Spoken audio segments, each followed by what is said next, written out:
Well, everyone, I am Chris Gore. This is the Film Threat Livecast on a Friday. Coming up on the show today, we're going to talk about Argylle. It is a movie, a big film, directed by Matthew Vaughn. It's in theaters now. We're going to talk about it. Plus, Ian McShane in a little indie movie called American Star. Other independent films, plus the very first popcorn bucket review on Film Threat. That's right. We're talking popcorn buckets that are collectible. I'm being dead serious right now. Plus, an interview with the director of There Is a Monster. Director Mike Taylor will be here today. Supposed to be here on Wednesday. That was a snafu. And here, he's back. Other films that are playing in theaters that I probably haven't seen. I think Alan has seen Scrambled. He's seen The Promised Land. And sometimes I think, is this true? Sometimes I think about dying, which is Daisy Ridley's new movie. Well, hopefully Alan has seen that movie because I haven't, but it's in theaters. There you go. Plus your comments, chat, questions, and concerns. Let's get things started. Let's kick things off. Alan is waiting in the wings. I don't know what he's doing right now. I don't know what he's doing, but it's, Film Threat on a Friday.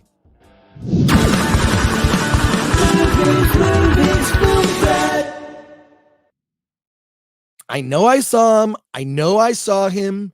He definitely is here. He ripped it off from the end of Titanic. It's the same. It says Red Terror 1978, Rose Lawrence. Yeah, Jennifer Lawrence being the first. Okay. Someone should do a parody, just Endor. And it's just Wicket, The Adventures of Wicket. Yeah. Well, I want to see Ondor and Undor. Okay. Then we've got to be able to, to take it at both ends. And that's not my Dick's review either. I think there'll be another Spider-Man movie with some reuniting the Spider-Man, maybe even more Spider-Man, so to speak. You can call it Spider-Man. Or Spider Island. What? Alan!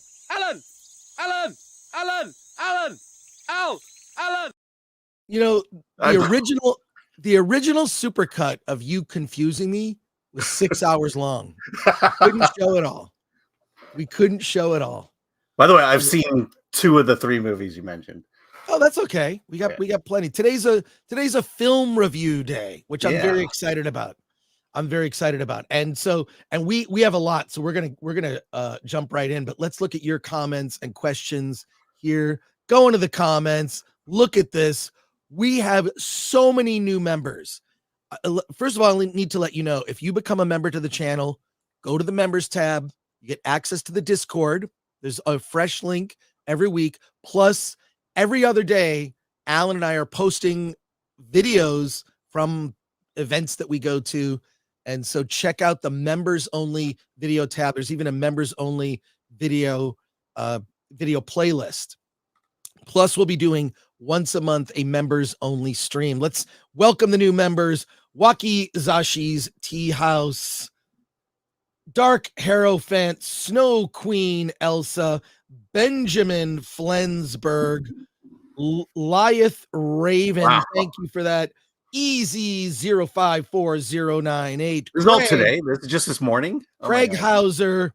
Yeah. Snow Queen Elsa. Yeah, that's just today. That's awesome. Crazy. And don't forget, Lord Thoth is reminding you to like, share, subscribe, hit the bell for notifications, sign up as a member, and join us on Discord. By the way, the intention is this Saturday we'll do a Jackbox stream for maybe a half an hour to an hour. That's you at Jack in the Box. Yeah, Jackbox stream on the member channel. Okay, great. Well, invite me. Maybe invite me. Yeah. Wes Ray says, pretty disappointing to hear Nerdrotic and others say Argylle is terrible. Can't wait to hear what Chris and Alan think. Let me just say this. Before the show even started, there has been disagreement. Okay. disagreement within the ranks. This is what's I happening. don't know. I don't know that. I'm just saying that some people liked it better than others, but it doesn't necessarily mean. Oh, just wait. We got a couple things. All right. Okay. All right. Blue Collar Loser for 5 says, "We'll catch the replay, Chris. Editing my own review right now. I felt it was silly, fun, akin to Kingsman. Sam Rockwell is fun to watch. Also, Cavill needs to be Bond." How many people have been saying that about Henry Cavill? He really is like born in a lab to just, I mean, damn, he should be Superman. Yeah, you know what? Henry Cavill could play Superman. That's how good he is in Argylle. Bert4849 also just became a YouTube member. Alan Ing, what did your daughter think of the holdovers? Asks Alan Horkin. From one Alan to another, what are your thoughts? Yes, she absolutely loved the holdovers. Yeah, there we go. Yeah, no, she loved it a lot. It's one of those. Let's think of it this way. No one on screen looked like her. Definitely not Paul Giamatti, but she definitely felt the emotion of the film. Yeah, that's yeah. There you go. I loved the holdovers. I thought it was just like a movie from the 70s. Yeah. Like a classic telling a story that's about emotion and heart. It's all character driven. It's, you know what? Young screenwriters should see the holdovers. Yeah. They should do a sensitivity check on it. Yeah. I mean, it was Paul Giamatti at a screening I went to. He talked about it's a story of misfits. Yeah. And that's why people relate to it so much. Speaking of misfits, everyone in the chat and me, I'm part of that. I always felt from when I was a kid, I felt like a misfit. Always have. Yeah. I just don't. What can I say? Scenario Scriver plays and reactions for 199 just sends in a super sticker. Thank you for that. Hey, it's me in HD says, "Hey Chris, have you seen that new giant Dune Lego collectible coming out? Seems like it would make a great add to your collection." Do you mean the Lego Ornithopter from Dune that I pre-ordered months ago that I got a notification that says it's arriving today? Oh, if that's the one you're talking about, well then yes. Because I did order last year the Lego, or I don't even like Legos. And I ordered that's because there are very few Dune collectibles. Dune is like one of those franchises. And I learned last time, I've been to conventions where I've seen like the 1984 Dune toys, and they're very expensive. I only have the sandworm. I still have my Dune sandworm. Yeah. Well, that copter works perfectly with Legos, the way it's shaped. Yes. And then also Flight Simulator, the new version of Flight Simulator coming up will have a Dune element to it. There's also an open world Dune game. I don't know if it's coming on PS5. I don't care what system it's on. I'm just going to get the system to play only that. It's an open world Dune. Yeah, I wonder if that's the Flight Simulator, Microsoft Flight Simulator. Sons and Shadows unboxing video, Chris. Here's what I'll do. For members only, I will do unboxings of Dune things I haven't opened. I have Dune Monopoly. I'm going to just unbox it just to look at all the cool stuff. There's like Arrakis money and the little, all the little metal, like the metal, your character that you pick. Yeah. So I'll do unboxings, but I'll do it live, like for members. And then if we take clips, we could put a clip or two out. But Alan Horkin says, Argylle, I prefer plaid or tartan. Hilariously Awful Productions, Gore, Ing, Off the Top Rope. They're out for blood from FNT 10 minutes early. Boy, God. Yeah, we're pulling a total Monday Night Wars move here. Right. Well, look, you know what I'm going to do as soon as I get off the stream? I'm going to watch the FNT replay. That's what I'm going to do. Because I love those guys. Obviously I watch FNT, have met and become friends with them in person, in real life, been to the Vegas meetup twice.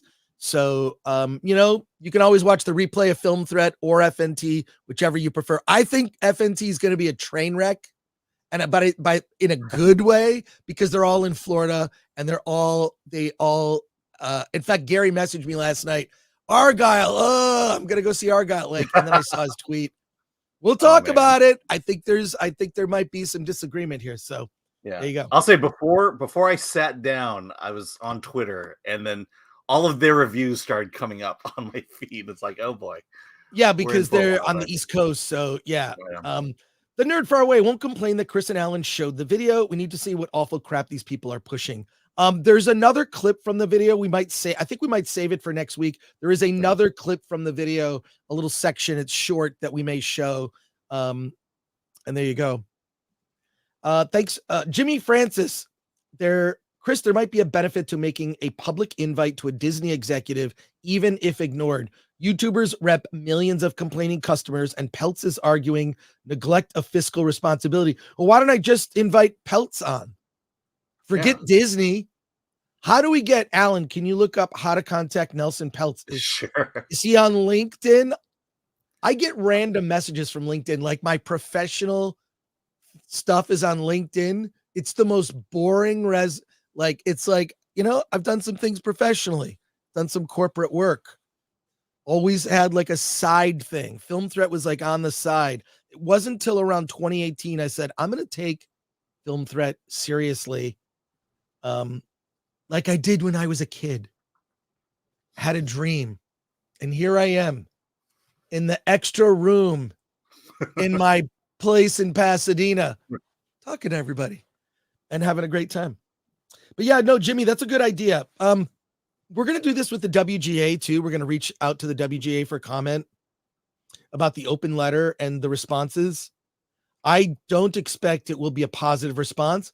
It'll be a response that will make us look bad. That's what I expect. Castigan, can Chris explain this new strike coming up? Not today, but I have been getting all these emails from IATSE members telling me what's going on. It is a union strike that the IATSE also involves other unions other than film unions. It could really damage the country. So I don't know that, like, I'm just sifting through. I mean, I had a guy send me like 20 emails with screenshots. Okay. I haven't had a time to digest it. Until I speak about it, I want to educate myself. So is a big chunk of the issues what we're talking about with the WGA? It's similar issues, and I have screenshots to back it up. Okay. Davina Duckworth says, I suspect Nelson Peltz is looking for a platform. Give it to him. Let's look him up. Let's see if he's on LinkedIn. Hannibal Grimm, I heard bad things too, but my sis thought it was fun when she saw it last night. Eric Stratton, for a good cry and laugh, watch excerpts from the MegaCon panel with the cast of Back to the Future. Tom Wilson had other cast and audience laughing and cheering, spent much time thanking fans too. Tom Wilson's great. He's awesome. Yeah. Back in the 80s when I lived near a comedy club, a famous one. And Tom Wilson was the second comedian I've ever seen in a comedy club. Wow. Yeah. And he still does the same routine today. That's great. I love that. Suns and Shadows, so torn between being here or FNT, one must wait till later. You know what? We won't take it personal. FNT gets like 20,000 people watching them live. We have 350 dedicated fans watching us live. Smash that like button, subscribe to the channel, and there you are. Yeah. And when we end, there'll still be 3 hours left of FNT to watch. Yeah, so don't worry about it. Look, I'm going to watch FNT. So there you go. All right.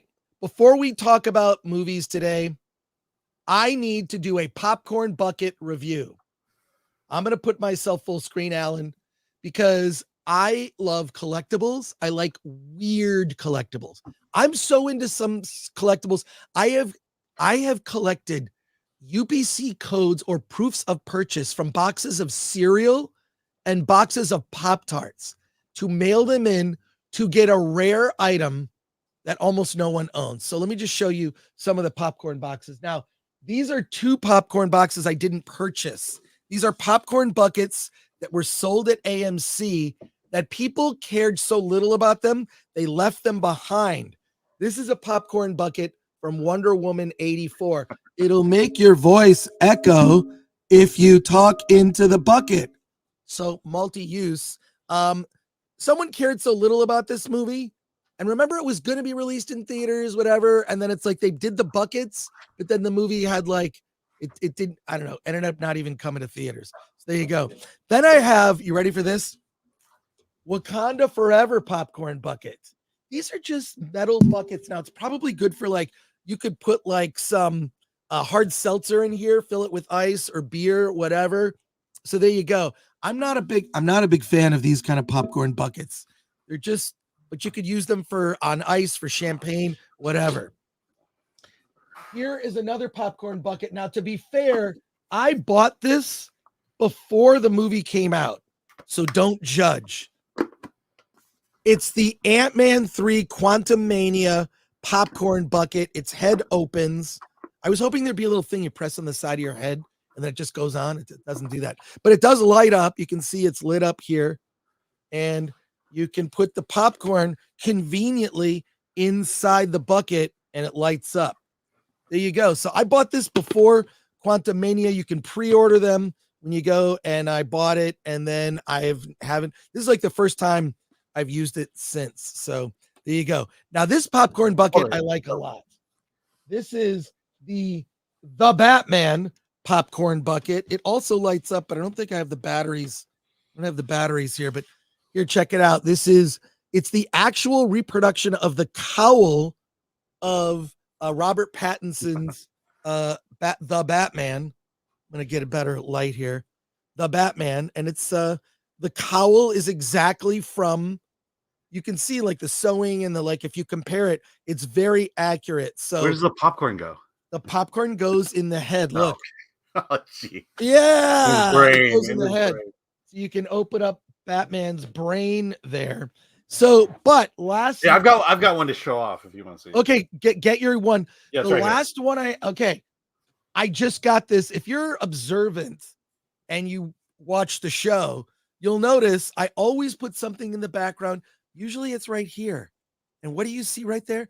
That's the Dune Part 2 Sandworm popcorn bucket. Let's do a review. I bought a second one last night. It comes with popcorn. It's $24.99, comes with popcorn. Popcorn is normally $10. So effectively, you're paying $15 for a bucket. It's much bigger than you thought. It's a metal bucket that says Dune Part 2. And there it is, folks. Shai Hulud. There it is. Shai Hulud. Can you see?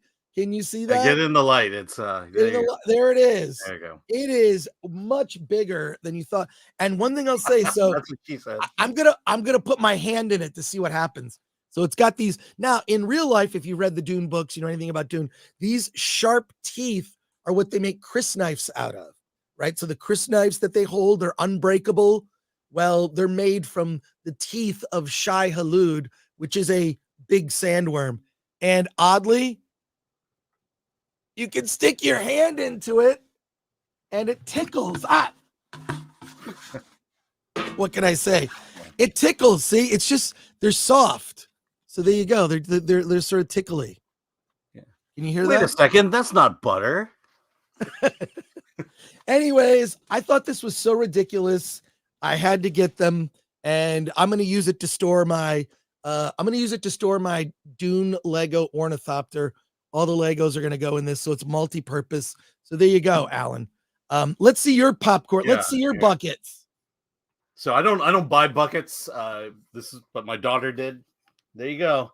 It's the Flurkin from the Marvels. Are you joking? It's the Flurkin. $40 at AMC, and look, you open it up, and there's the cat. And the best thing is there's I believe there's 8 of these. So you can buy 8 of these and get a different cat in each one. So there are different cats in each one, and then it comes with popcorn. Where do you put the popcorn? Well, you take this is the drink. So there's the spout to drink out of it, and then your popcorn goes in there. And the thing about this one was AMC would not sell you popcorn or a drink to go with it. So you had to pay for that. Literally you paid for it, and it didn't even come with a popcorn or a drink. $40, and they wouldn't give you the popcorn or the drink. That's stupid. Look, I know these dumb collectibles are weird. What I try to do is get my nerd stuff. I try to get things that are practical. I actually have a lightsaber barbecue tongs. Don't ask me. If you go in my kitchen, there's a lot of I have a Starship Enterprise pizza cutter. So my philosophy on getting collectibles now is try to make it something that has some practical use. So I'm going to find other uses for my Dune popcorn bucket. Don't take that out of context. Don't take that out of context. Let's go to your comments and questions because we have a lot more to talk about. Bush and Ryu Cat for 20. Good day to you two. Can we appreciate pro wrestling, the most underrated live theater ever? Even when COVID shut down Broadway and other shows, wrestling continued. Number 2, I want you to interview Matt Groening. Let's raise money to book him. I have met and spoken to Matt Groening in the past. He's very accessible. I've seen him always at San Diego Comic-Con, always wearing a Hawaiian shirt. He is the nicest guy ever. He'll just talk to anybody. You can walk right up to him. A lot of people recognize him. I'd love to get Matt on the show. I don't know how easily that could be achieved, but there you go. You can always ask. Maybe I could catch him at San Diego Comic-Con and see if he would do like a quick video interview when we go to San Diego Comic-Con. Yeah, I will say I'll follow that by saying on the Film Thread Interviews channel, interviewed Chris Jericho, and we did talk about. Last question I asked was about how great storytelling is in wrestling, and of course he agreed. Well, Rudy for 2, who's a member, says, "Is that the Dune fleshlight? Comes with spice? You can certainly put spice in it." I will say this: I did not expect. I thought that the teeth on it would be brittle. They're actually soft. This is weird. I think they knew. Thank you, Rudy. Nicholas Vargo for $4.99. I don't buy the collectible popcorn buckets. However, I frequent Regal and currently have their refillables for this year. Always bring it. Oh, that's interesting. Yes. As do I. Oh, they have a refillable popcorn. Yeah, so a popcorn bucket. I believe I refill it for like $5, and a drink you can do for $2 to $3. Oh, I'm gonna get that deal. Yeah, and then you get a refill. So if you buy it that day, you'll get a refill following it. Awesome. So thank you, Nicholas. Always appreciate you. Spidey Sensei 72, $40 well spent, Alan. The beauty is I didn't spend it. So Victor Fontaine, I got the Ghostbusters Afterlife popcorn bucket, which was the Ecto one, and it lights up. All I can say is this: all of these are going to be sold at a yard sale when I move. I just know I don't have any space. When I move, all of this garbage that I bought is going in a yard sale, and I'm going to get Alan's Flurkin for like $5. Alan and Chris can burn their money, says MK Solid 82. JTPRX, Chris, tweet out for peeps to show their buckets they bought through the years. Ooh, that's a good idea. I'll do it. Oh, yeah. I'm going to do it after the stream. Rumble. Hey, shout out to everyone on Rumble. $8.24. This is the rated R section of the show. Divina Duckworth says Chris Knives. Yes. Oh, Chris Knives. Yes, it's Chris. It's like is it CRYS Chris Knives in the book? I don't know. There's so many weird spellings for Dune terms. Muad'Dib. JTPRX, I got one for the movie Showgirls. Oh, for real? There was a Showgirls popcorn bucket? It's a large hollow leg with a high heel on the foot. Oh, Is wow. is that real? You sure that wasn't a I wouldn't Christmas put it story? past. Yeah, it seems funny. Hey, Nicholas Vargo says, hail, Chris and Alan, saw Argylle last night, and while many are crapping on it, I dug it. I almost never felt its 140-minute runtime. Had a great time. I hope I'm not alone. Great twist, too. We'll get to it. I think there may be dissension in the ranks here between Alan and I. I don't think there. But John Mantling, the Quantum Mania popcorn bucket is better than the movie. It's kind of cool that it lights up. I like that. So, and I like, at the time I was like, Marvel, you got some hits and misses, but I like the character of Ant-Man. I like Paul Rudd as that character. Elliot Cecil for 5. Have you ever watched Only God Forgives from Nicholas Winding Refn? To me, it's a misunderstood masterpiece. I haven't seen it. I feel like I have, but I don't remember it. And MK Solid 82 for $1.99. Is Boba Fett included in the Dune bucket? No, but it looks like it could be the Sarlacc pit. For sure. Razorburn, Chris, your ears should be burning. Gary is talking about you on FNT. What's he saying? Oh, I'm pretty sure it's about our early start. Oh, yeah, Alex Gray. Gary just read your digital cleavage text you sent him last night. Yeah, so okay, we'll talk about it when we talk about Argylle. Okay, maybe we should get into it, and if we have time, I want to show the trailer for the movie Monkey Man. Yes, because okay, and it's the weird. I think this is also a troll from Jordan Peele. Let's show this. Did you get that's the trailer they showed before Argylle, right? Yes. Okay. You know, is it worth doing a trailer reaction to it? Should we do it? I don't know. It's kind of long. That's my only. It's kind of long. Yeah, it's kind of long. Look, if we have time, we'll pivot to that before our interview. Yeah. I'm definitely seeing it. That's okay. It looks so good. Dev Patel directed it. Yeah. Wrote it. No, he directed it, stars in it. And Dev Patel, it's Monkey Man. It's an Indian fable. He wears this monkey mask and he becomes like an Avenger, like a, I don't mean the Avenger, Marvel's Avengers. I mean, he's fighting for the people, right? And it's all about class disparity in India. And he's in the monkey mask and it says, from producer Jordan Peele. And it's a guy in a monkey mask. I just think that was so on purpose and so on point. Check out the Monkey Man trailer on YouTube. It's really good. Do we have you know what? I don't think we have time to show it. If we have time at the end, we've got like an hour here. So let's actually get to the reviews. Should we review? Here we go. Should we review before we get to Argylle? Should we just do like one quick review? Yeah, we could do that. What's quick? Let's see. Well, we could do Scrambled first. I think that's the. We're gonna do a quick We'll review. do it fast because I'm not sure our audience is gonna. Then we're jumping to Argylle, folks. Yeah, we're jumping to Argylle. Alan, tell me about the movie Scrambled. Okay, so admittedly, I saw Scrambled at South by Southwest last year, and it's a comedy. Stars Leah McKendrick. She plays Nellie. She is a woman who is in her, let's say, early 30s to mid 30s, and she realizes that her biological clock is ticking, and her prospects for boyfriends are waning, at least good ones. And then all her friends are feeling the pinch too, and so they're getting married, and now she's the bridesmaid at all these weddings, and the big theme of this movie is that Nellie is going in to get her eggs frozen, and she has to go through this fairly extensive hormonal treatment to do it. And that's kind of this film is the story begins and ends with the treatment. But it's basically it just harkens back to those old comedies where it's not about as much as it is about gender and sex.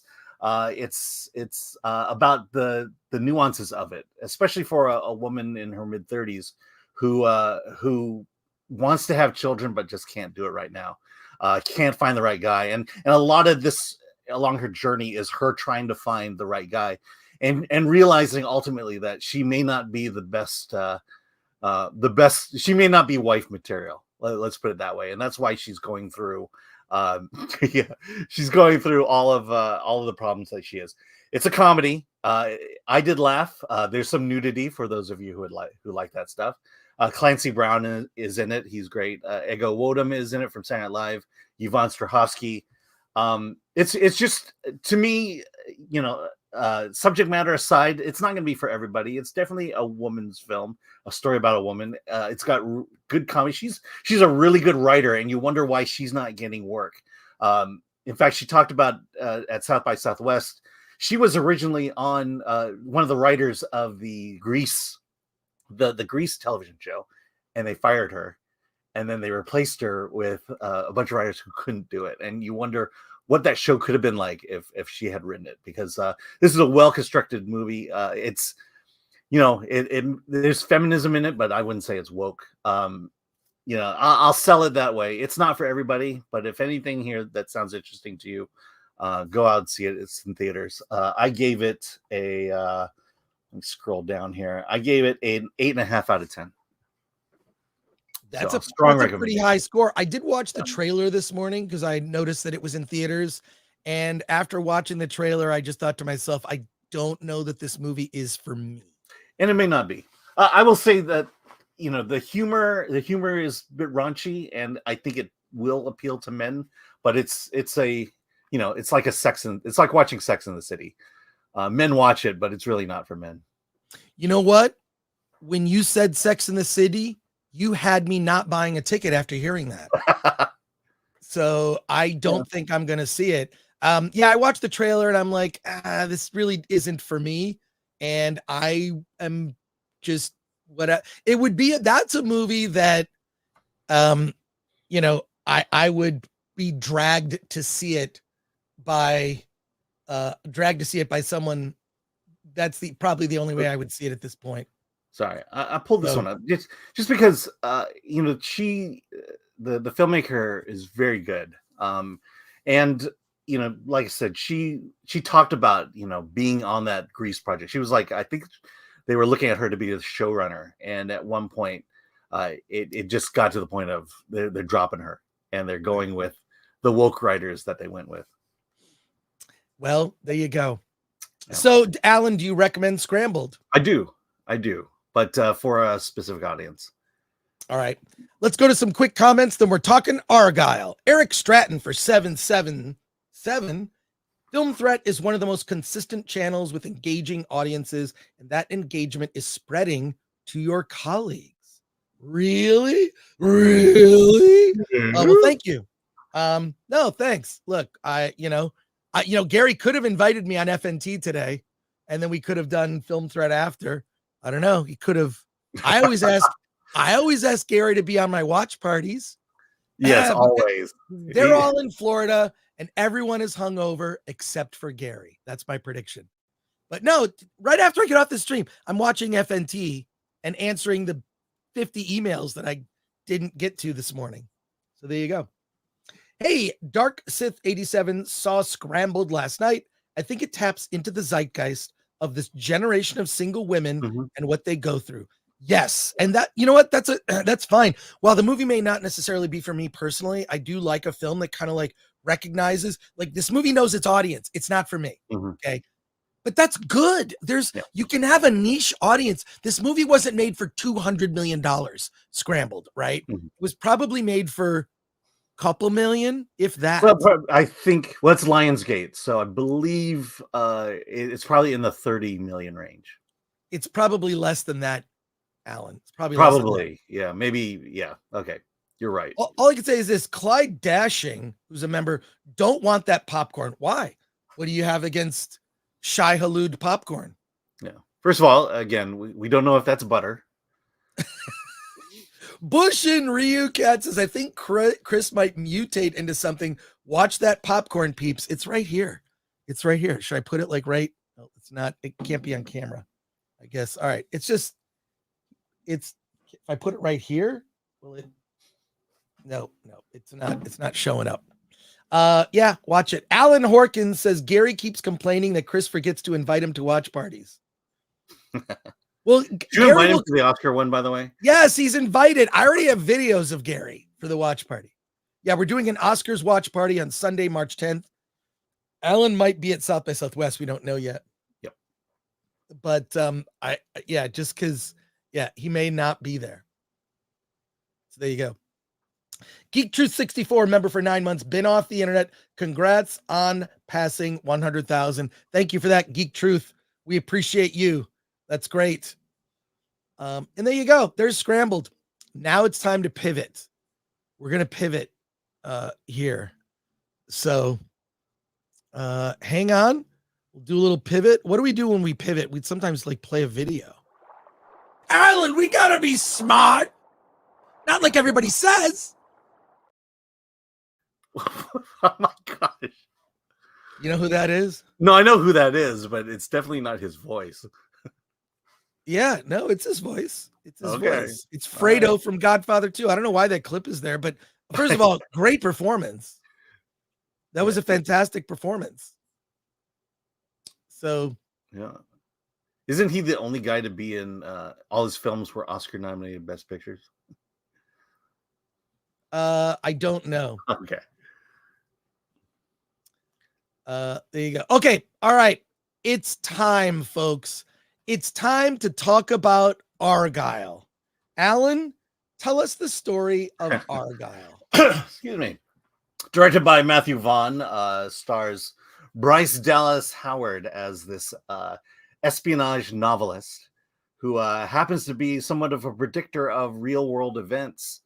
And so while she is writing a book about secret agent Argylle, it seems like that everything she's written about him has actually happened in the world of geopolitics. And so now the powers that be are after her because she's written her 5th book, and it's hitting too close to home, and she hasn't completed the ending yet because of writer's block. And so the dark web or dark world is going after her, led by Bryan Cranston, and her only help is rogue agent Aiden Wild, played by Sam Rockwell, and so now she's on the run, and they're trying to figure out how to take down the district, or whatever they call it, the directorate.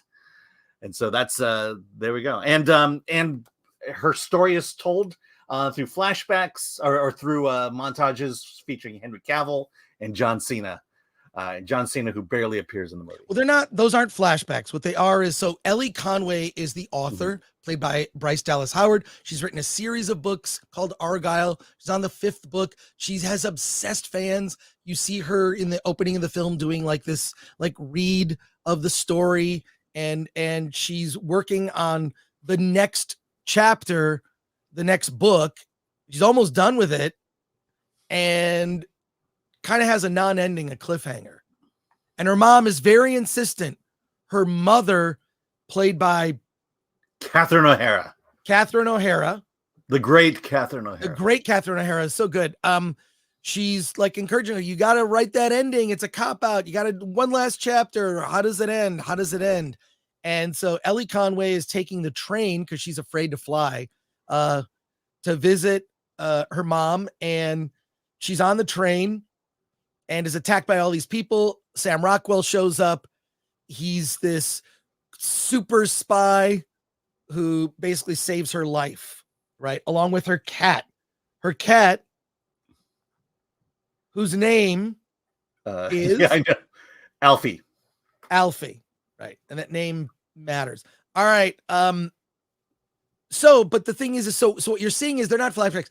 It's in her head, her story. She has John Cena plays this character, and Argylle in her book is played by Henry Cavill. So when you go in her head, she sees her lead character. The lead character kind of inspires her. So she'll be looking in the mirror at herself, and then she sees Henry Cavill comes up, and he's dashing. He's cool. Sam Rockwell is the opposite of that. He's sort of a schlub. He looks sort of homeless at the beginning. He he's not as cool and smooth, whereas Argylle has like the perfectly coiffed hair. He's got like this blazer. He's James Bondian. Yeah. He's James Bond, basically. He is the perfect super spy, and Sam Rockwell's like more like a spy in real life. So, but you have these two parallel stories: her fictional right. account of the world and the real world. And then if you watch the trailer, there's this great buildup to who in the world is actually Agent Argylle. Right. Yeah, that trailer just really builds to that point. Now, we're going to do 2 reviews of this movie. One will be non-spoiler, and then we're going to do spoiler, because in order to talk about what I think are a lot of the flaws in the film, we have to get to the spoilers. But the biggest flaw is a couple things. Let me go through some of the things I liked. Okay. I like Bryce Dallas Howard as this character. I just like Bryce Dallas Howard. She's a curvy girl. It's got a little curviness to her. She has almost a Gina Carano frame. I mean this all as a positive. So I've always liked, look, if you're a fan of Betty Page, you know who I'm talking about? Bryce Dallas Howard, should she choose to be a cheesecake pinup model, could be a Betty Page type. So I have always liked her. Sam Rockwell, one of my favorite actors. Awesome. Who doesn't love Henry Cavill? Problem is, this movie is a huge bait and switch. By the posters, it looks like Henry Cavill is the lead in this movie. Henry Cavill is not the lead in this movie. He is in the movie for about 10 minutes. Big bait and switch on what the movie is. When we get to the spoiler, it gets even worse. The spoilers, it'll get worse. I mean, no, wait, look, he's kind of peppered throughout the whole movie, though. He's peppered through the movie, but he's technically, if you added up the screen time, probably 10 to 15 minutes tops. In any case, so I like the actors. I like the cast. The cat's fine. And there you go. And Bryan Cranston's fine. Now, here's the thing. There's so much digital work in this movie. Mm-hmm. It's ridiculous. There are ridiculous action sequences that are so stupid, and we're going to get to them in the spoiler section, that you are just going to like, how do you take this movie seriously? One, I don't even know if there was a real cat in this movie, Alfie. Like, yeah, it feels like that cat might have been real in a few shots. It's a digital cat for most of the movie. I mean, and it's stupid. Now, they play it off, right? So, am I supposed to take this stuff seriously? Or is this a laugh out loud comedy that it's just dumb? Now, if I want to talk about this for a second. Let me finish. One last point. If you turn your brain off and don't take this movie seriously, I can see how some people could have a good time. It just got so ridiculous. I couldn't take the film seriously. We're going to get to some of it. And the digital work, this movie was shot over COVID. It was shot in 2021 is when this movie was shot. And it looks like there's so much digital enhancement, not just the cat. Look at Bryce Dallas Howard's cleavage. In the third act of the film, she wears a dress and combat boots. And it's a very low-cut dress. And you're looking at her boobs. And I'm looking at her boobs, which caught my attention because why wouldn't they? I love breasts. Women look at other women's breasts. Gay men love breasts. One thing that could unite the world is breasts and cleavage. I really believe that. I truly believe in breasts. But I'm looking at Bryce Dallas Howard's breasts in Argylle, and it looks like they look digital. Not like she has fake breasts, but that the frame that's here around her dress where her cleavage is looks fake because they don't move at all. And there's like this beige shading, like either it was too much makeup or whatever, but it just looks fake. Digital boobs, everyone, digital tits. I don't know what's going on, but it looked fake. And the second time I watched it, I'm like, there's definitely some weird, like they put a green screen here to put in fake boobs. Am I wrong? Could someone on the team for Argylle who worked on the digital effects? We need to get a hold of Mr. Skin and ask him. Mr. Skin, I have your email. You have my email. I might email you. Are the breasts, Bryce Dallas Howard's breasts in Argylle fake? So the movie is so much digital enhancement, and a lot of the action scenes too, which just come off so fake. It's ridiculous. This movie should just be called bait and switch. It is. Let me. Yeah. So there's that, and we're gonna get into it more. It really bugged me. Also, 2-hour, 20-minute running time. Yeah, that was God. Like, okay. And also, once you get to this big twist in the middle of the movie, it's so ridiculous. There are 4 other twists after that where you're like, wait, what? So there's so many twists. You're like, this movie doesn't even take itself seriously. I was like, now I'll say this. I went to see this with a group of, not a joke, 20 people.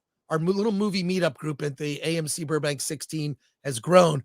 And I'll say about 15 of the people did not like this movie at all. And there were 5 people that just said, thought it was fun, really enjoyed it, had a good time. Alan, what are your thoughts on Argylle? And okay, no spoilers. Let's break it down. No spoilers. Yeah, we'll break it up to let's just break it down. Okay. So the CG. Part of my issue was, it's Matthew Vaughn. The CG. I don't know why it worked in Kingsman and didn't work in this movie. And I think part of it is that, she's this author. She tells this story, and I found the depiction of that story to be so over the top that it just felt comical. And it was just, it had that Matthew Vaughn style to it, but I think it just went too far, and it just didn't look real. And I get it; it's the fictionalized story.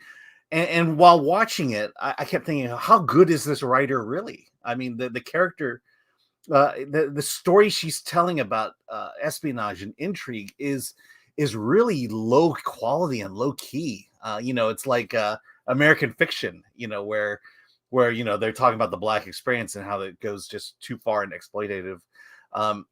This one felt the same way, and I kept thinking to myself, this character who they're building up as the greatest spy writer in the world is actually telling a really bad spy story. And that was the big issue that I ran into early on in this film. I will say though, once we got into Ellie's story and it moved along, I was like, okay, I'm not hating this movie. I'm kind of having a good time. And let me preface that by saying, before the movie started, I was on Twitter and I saw Gary and Quarterback Garrett's reviews, and I'm seeing all these people chiming in saying this is the worst movie ever. And as we're moving into the first and second act, I'm like, this is not as bad as I feel everyone's saying it is. And then we got to the third act, and there's a moment. Let's say there's two things. A moment. There's the middle of the moment that occurs far into the third act to where it was like, oh, I'm out of this movie. This movie is done for me, and it was so over the top, so stupid, so unlike Matthew Vaughn at this point that I now realize why everyone's saying this is such a bad, horrible movie. So, and my daughter checked out even earlier than I did. Okay, so your daughter. Okay, so she's now using the phrases of, "I can't get my time back." And, oh no!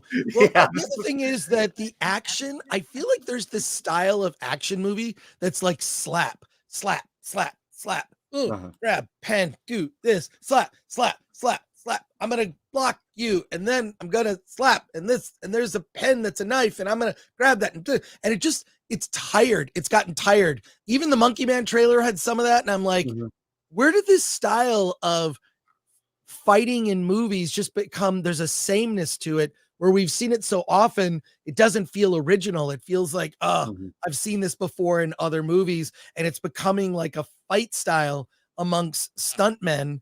And, it looks cool, but it's sort of like, and the point, where are we going with this? Let me just say this. Let me just say this.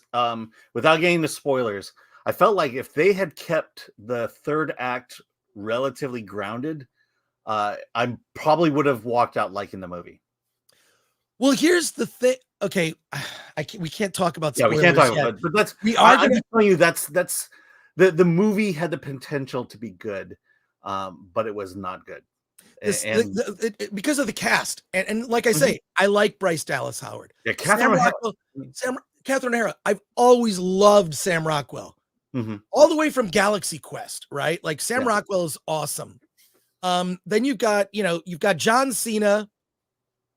He's barely in it, but okay. Barely, but that's fine. Bryan Cranston, and you know what? It worked. It was like, oh, I'm sort of like for the first maybe third of the movie, it's like, yeah, I know this is dumb, but ultimately, here's what the movie is. It's a chick flick. This isn't a movie. This isn't. If you like James Bond, you will hate this. And what I mean, James Bond, real James Bond. Okay, or if you like real spy stuff, you're gonna hate this. This is a chick flick because it's from her point of view as a writer who has this sort of fantasy spy in her head, who's the perfect spy.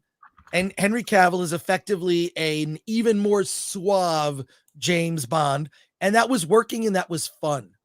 But there's a moment in the middle of the movie, and then there are several twists that happen even after that moment that, like, I feel like the audience could only take like one twist if they just did one twist. But when you pile 4 other twists on it, it's so, and then turnabouts, it just gets dumb. We're going to do a separate spoiler review of Argylle, but before we get to that, Alan, what is your number rating? I'm giving Argylle a 4 out of 10. Yeah, I gave it a 4. A 4. Okay, yeah. 4 out of 10 seems reasonable. And I can see how you can like it. Mhm. It's not for me. So Yeah. I think my general impression throughout the parts I did like was that this is not as bad as people are making it out to be. And then it gets bad the way people are making it out to be. in the middle, it gets bad. Well, no, let's- I'm saying the end. To me, it was the ending the third act that was bad. Oh my God, Alan, we agreed. It's like Yeah, it's like, what's the number in my head? What's the number in my head, Alan? It's a 4. Oh, mine's a 4 too. So there you go. My All child gave it a 2. That's how much. All right, let's go to your comments and questions. Then we are going to go back and we're going to talk spoilers. So you'll be warned. But I want to hear what you have to think. Thomas Pickett for 5 says, is this widely known? Henry Cavill is doing a remake of Highlander. I know that. And now it is more widely known. There you go. Castigan says, CGI boobs. What a time to be alive, says Castigan for £199. Yeah, there you go. G-Man for 5. For a guy who lives in California, Chris seems really upset about fake boobs. I have nothing against fake boobs. Digital boobs. Oh, so you like real fake boobs, not fake. I like fake real boobs. fake boobs, not fake boobs. Clyde Dashing just became a YouTube member. Thank you, Clyde. Check out the members tab for bonus content. From Rumble, Mr. Animation 026, lots of numbers. This was in 2 words, great but bizarre. Also, the cat in a ton of it didn't even look real half the time. Also, there wasn't very much Henry Cavill, unfortunately. True. Yeah. I don't think there was a cat. I'm now that I think about it. I think there might be a couple shots that are real, and that's it. $8.24. So he golden circled the ending once again. You can say that. Lord Shax, I give Alan credit for giving the movie an honest chance. See, not all my comments are smartass. No, I was the same way. Like, I like the trailer for this movie. I like all the actors. For the first half of the film, I'm like, all right, kind of dumb, kind of a chick flick, but I'm in. And then all these twists happen. The first Kingsman was peak Matthew Vaughn, followed by the worst of Matthew Vaughn in the second Kingsman. Argylle can't be bad as the Golden Circle. Well, I think I like Golden Circle better. BMO Better sub supporter says Chris Gore is a boob inspector. Yes, I'm the boob inspector. All right, that was weird. Why did I say that? Lord Shax, Chris, zoom and enhance. Look, if you have not seen this movie and you have plans to see it, maybe you see a matinee or you have A-list, you're like, well, I get 3 movies a week anyways. I might as well go see Argylle and come to my own conclusion. Look at her boobs. Look at her boobs. Look at Bryce Dallas Howard's cleavage. You don't have to ask us to do that, Chris, says Doba Fett. Yeah, it's not like they didn't put it out there. Hey, it's me, and HD says, I came here for a review on Dua Lipa's acting. She was the greatest thing in the entire movie. Not really. Alan is losing it, says Bill S. Preston Esquire. Yidas says, how is this compared to Romancing the Stone? Romancing the Stone is better. Alan? Gosh. Yeah, I mean, it's better. Again, that came out a long time ago. John Manling says, quote, I love breasts, quote, Chris Gore 2024. First of all, who doesn't? And then secondly, that is the most non-controversial thing I'll say. So CGI can make mountains out of molehills, says Want Biscuits. No, we actually, after the movie, I'm standing with my movie meetup group. We're all looking up Bryce Dallas Howard images and looking at her breasts. I think the thing is this, they were taped because a lot of, so they'll tape cleavage this way. And what they did is they taped it so they were kind of out, like to the side. She taped her breasts to the side. And I look. Show us again. I take this very seriously. Normally, when you see like women at award shows, they tape their breasts so they point inwards. So it's like they've got a lot of cleavage, but it looks like she had them taped this way. Or maybe they're taped up. Look, you've been watching this too, so. You've watched the Film Threat Livecast long enough to know that we take what we do very seriously. We take what we do very seriously. And if there's an issue related to breasts in a movie, we're going to talk about it and we're going to get technical and we will discuss it. And if Bryce Dallas Howard's breasts are something that we need to, keep an eye on or two eyes, then that's what we'll do. That's the lengths that we will go. Nerd Cookies. Hey, Nerd Cookies. Sam Rockwell was the biggest draw to this for me. Sounds disappointing. You should just go see it anyways. Yeah, he's actually pretty good. I like Sam Rockwell. He did the best with what he had. It's the story. Yeah, up until the third act. Right. Sin's Corner says, from the beginning, I never felt that Cavill was going to be the lead, but he was in there more than I expected. Well, from the poster, you think he's the lead character. Well, depends on what his contract says. Maybe that was the deal. Subscribe to Sin's Corner. Want Biscuit says, while Cena will never be confused with any Oscar winner, he's not that bad at acting compared to other former wrestlers like The Rock. Cena can play the bad guy, serious roles, and comedy. Yeah. Looks good. He's barely in the movie. He's in like 2 scenes. Yeah. Also, someone not barely in the movie was Ariana DeBose. She's barely in the movie, but somehow has a big. Yes, that's right. Ariana DeBose. I forgot about her. The Nerd Far Away kind of reminds me of the plot of Lost City with a twist. So Romancing the Stone with a twist. Don't get me wrong. I'd like to see it. Yes. Alan Horkin. Has Anna, that Star Wars girl, done a rant on this movie yet? I do not know, but I do know Anna is busy. She's getting married. So I am certain that Anna will see it but she's other priorities at the moment. Love Anna. I love Anna. She's very honest, doesn't care what other people think. And the last person you want to F with on Twitter is Anna, that Star Wars girl. Do not mess with Anna. She's a pit bull on Twitter. And in real life, she is incredibly sincere and a good friend. I like Anna a lot. So there you go. Want Biscuits. Sam Rockwell can elevate a movie even if he has a meaningful role. Well, he does. I mean, look, the thing that kept me watching, Bryce Dallas Howard's kind of annoying in the film in the sense that she's kind of like, what am I spacing? The second Indiana Jones movie. Oh, Kate Capshaw. She's like Kate Capshaw. She's like Kate Capshaw's character in Indiana Jones and the Temple of Doom. She is sort of like that. She runs around. She complains. Crazy's a guns. People try to kill me. How about that for 45 minutes? Yeah. But that was intentional. Right. Because we haven't gotten to spoilers yet. Well, I love Sam Rockwell. Let's get into it. Yeah. We can do so it. There you go. But I will, you know what? I want to see the review by Anna, that Star Wars girl. I just think she has other priorities. Now, it's time for our spoiler review of Argylle. You have been warned. There is a scroll at the bottom of the screen. If you would not like to have the film ruined by spoilers, please dip out now.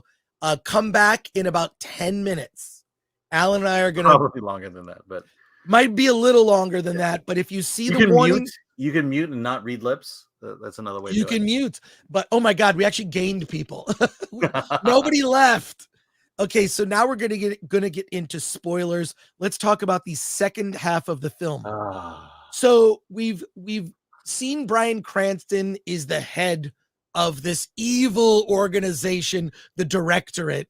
Although it's really weird that like these super spies, like, why are they going like so out of their way to take down this organization? Like they could just walk away and go, you know what? Please just don't try to kill me. We're out. You know, we know you're evil, but they don't really, other than trying to kill them. Well, I guess that's pretty evil. They're not like, what are they? I don't get it. It hasn't been defined. Like, are they trying to stop something from happening? They love to kill people. It's a weird thing where you never have loose ends. It's a weird thing where if you look at how many people are killed in the movie, it's a lot, and it's played off like a laugh, like, hey, twist, crunch, when Sam Rockwell's character is Aiden is trying to teach Ellie how to crush a skull, and it's the weirdest, and it's like played for laughs, and you're like, they're actually murdering people, security people with families and lives. But let's get into it. That's what we call a trope. Right, right. Well, they're all, look, if they had hurt a cat, and there's a couple, that was the only time the audience gasped when Bryan Cranston's character goes over to the cat and shoves Alfie like off this area where he's about to look, this kitchen area, and like the audience went, oh, and then he like drops the cat. Like, obviously it was a digital cat, but the audience was like, that was the only time the audience was like, oh, you know, you could just kill a bunch of people. The audience didn't care. But there's a moment in the middle of the movie where Ellie goes to London and her mother goes to meet her. Her mother and father go to meet her. And Catherine O'Hara as mom is there, and there's a turn. Suddenly mom has a British accent. What's that coming from? And then dad pulls a gun. And you see, as soon as let's no, go ahead. The parents show up. Bryan Cranston, who is the evil director, is her dad. And dun dun mom, dun. Yeah, and then her mom suddenly has a British accent and is trying to kill her. Right. So it's all like these. So you're like, oh, okay, well, what's going on? So what you find out is this is the big spoiler in the movie. Again, your last chance to dip. Yes. Who is Agent Argylle? Who is Agent Argylle? Ellie is Agent Argylle. She was in a terrible accident. After a botched job, there's an explosion, terrible accident. Her memory is wiped to zero. And basically Catherine O'Hara's character, who ends up being her mom. Yeah, we were your mom and dad. She's then programmed because they want to find out. There's a piece of information she has. They have to find out what it is. So they program her to a completely different life, and they give her this journal with some notes.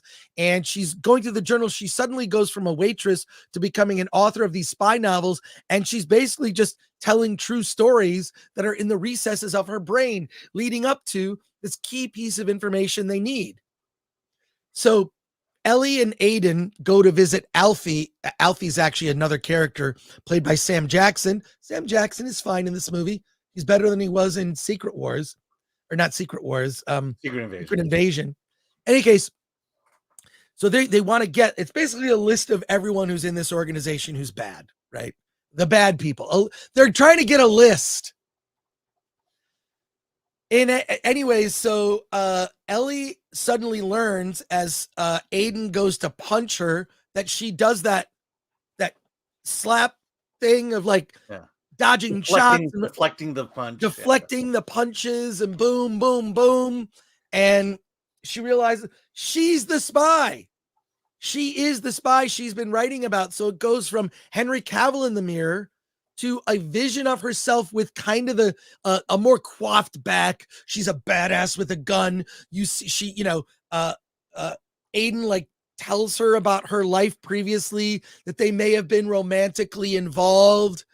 And that, in her previous life, the mousy version of her as Ellie Conway, her new name with the new parents, she's this fearful of everything. She doesn't fly. She doesn't even date. She's just this kind of mousy girl who's a bookworm who, is home on a Saturday night with her cat, right? But in real life, her previous life, she was this badass super soldier, like Gina Carano style, with a gun, taking people down. The one thing I'll say that I did actually, Bryce Dallas Howard has the physical frame where you could believe it. She's like a Gina Carano in terms of her. She's not like this skinny girly girl. So I think you're building her up too much. I did not get that at the end when she does the Gina Carano stuff. Right. She does not look like a person who can do that. And let me bring this up. Let me ask you this question, because this is the thing that I walked away with this movie going to the car was this. It's a story about a woman who has great power and great potential, And throughout the whole movie, that potential is suppressed.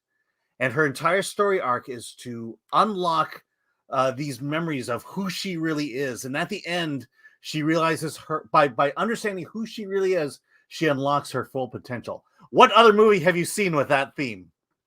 All of the girl boss movies. Well, let's go specifically Captain Marvel. Right. She's awesome. This is the spy version of Captain Marvel. Oh my God, you're right. It is. Yeah. It's the spy version of Captain because she Marvel. has no character arc. Oh The my character arc God. is unlocking her potential, her identity. Right. Oh my God, Alan, you're right. I can't. Wow. Yeah. Wow. Anyways, It's because so- believe me, my daughter and I, we had the discussion, the girl boss discussion at the end of this. what did she say? Well, we were literally at on different sides of this one, but my point was, I think we define girl boss differently. To me, it's just it's to be that kick-ass person without necessarily looking like you're a kick-ass person or having the physique of a kick-ass person. And let's be real. I'm coming off the weekend of the Royal Rumble where you see women, 30 women in a ring wailing on each other, and so what women with power and strength have or do, and how they overcome how the weaker ones overcome the stronger ones. And so there's a reality that does exist that you can emulate, and I felt like that in this movie it didn't. Right. Yeah, Well, and then the third act, okay, set aside the girl boss stuff for a second. The third act of this movie just goes off the rails. They go now she's sort of fully unlocked as the super spy badass version of herself. They go to get this flash drive, which has the list, which let me tell you when I checked out of the movie. It was the first dance kill number. The first. No. Let's get to that. Yeah. Okay. I want to talk about that. Okay. So they finally get, they fall asleep. They're taken away to this like vessel. The flash drive is then destroyed, and they somehow escape in through the dumbest way that Sam Rockwell's character lives is so stupid. He's shot in the chest and he's fine. And then he's action badass for the rest of the movie. Mm-hmm. That alone is like, wait, what? Yeah, but they explained that. They explained that that's possible. It's possible. Ridiculous. Yeah. The other thing is that there's this scene where they all put on this gear. They've got these gas masks. They've got all these weapons, and they do what is effectively a dance number in the middle of a bunch of colored smoke taking out all of these security people with machine guns. And they turn it into a dance number where you see like a cloud of red smoke form a heart. It's so a chick flick action movie. It's ridiculous. Yeah. It's choreographed as a dance number. It's a choreographed as a dance number where like it's just so stupid. And they're doing these ice skating moves where basically Sam Rockwell is the chick. Well, yeah, in the background of our image here is Dua Lipa and Henry Cavill doing the whirly bird. The whirly bird, yeah. Where her crotch is up to his face and they're spinning. And they do it in that moment. And the way it's shot is so cringeworthy. Yes. It was these weird shots of close up of Sam Rockwell's face against Bryce Dallas Howard's crotch. And I'm like, this is the dumbest thing I've ever seen. And it was at that moment where it was just like any goodwill I'm giving this movie was gone in this moment. And then it kept going. It kept going. So then it's like after the gas mask, colored smoke dance number. It's effectively a dance number. Might as well have been they go into this area where there's oil suddenly is on. So this ground is cement. Oil gets all over the ground and it's incredible. Crude oil. But she used to be an amazing at ice skating. So she puts knives on the bottom of her shoes, which become ice skates. And she's like a hockey player with a knife because they don't want to have there be any sparks because a spark could light the oil on fire. So she's ice skating and taking out guys with her knife on the end of a gun. It is the dumbest. It's played for. First of all, that's not how ice skating works. You can't skate on cement. Just because it's slippery doesn't mean you can ice skate on it. It was ridiculous. And then by the very and that was the first of the real girl boss moments. The super girl boss moment is she's ice skating and taking out all these guys, and it's super. And then like they're all concerned about like if there's a spark, this thing could explode, and it's like forget that, just shoot. They end up shooting anyways, and then nothing happens. Nothing bursts into flames. Yeah, because crude oil is not that flammable. And then crude oil is not gasoline. There's another dumb thing where Catherine O'Hara's character is like unlocking her from the mind control. The mind Catherine control is using an expert in mind control. That's one thing she's an expert at mind control, and there's this little like ballerina song that like when she hears it, she turns into what is it? Her character's name is it Rachel Kyle? Which sounds like Argylle. Yeah. So she suddenly like changes sides every time she hears this. It's so stupid. I mean, look, it's kind of like it's kind of like Bucky Barnes. Mm-hmm. Yeah. It's a little bit of that. The Winter Soldier. Yeah, Winter Soldier, but it is so stupid. I wanted to punch myself in the face. Alan, anything. So once it gets to like the second half of the movie, it's just stupid and over the top in a way that no one could take seriously. Yeah, that's why I said, because right up until that point, it is dancing that line between kind of fantasy and reality in terms of being, the story was semi-grounded in a Matthew Vaughn kind of way. But once it got into these dance numbers, it was less like this movie just stopped caring anymore. Right. And when the movie stopped caring, I stopped caring. Right. And like I said, there was a potential of a decent movie here had they just kept it grounded from that point out. It's like the end of Kingsman, when during the final kills, it just goes over the top. But I feel like in those movies, it had earned these endings. The part at the end of the first one where everyone's head starts exploding. Yeah. I mean, it earned that moment up into that part, and I just felt like it didn't do it even close in this one. And I felt like you have these two parallel tracks going. You have the story of Agent Argylle, which is kind of a fantastical story and told in a kind of a fantastical way, and then you have this grounded story of Ellie and Aiden and the real world of espionage. And I felt like by blurring the two, you made a very bad, weak movie. All right, let's go to your comments. And these comments can be filled with spoilers, so we're going to keep the warning up. Yeah. Ron Enriquez, we never even learned what this evil organization has been doing. Yes, that was my complaint too. Like, what are they doing? Like, what are they doing that's evil? Like, we needed to know a little bit, like, why are they going to the ends of the earth to stop this? Well, the mission here was not get exposed by that list.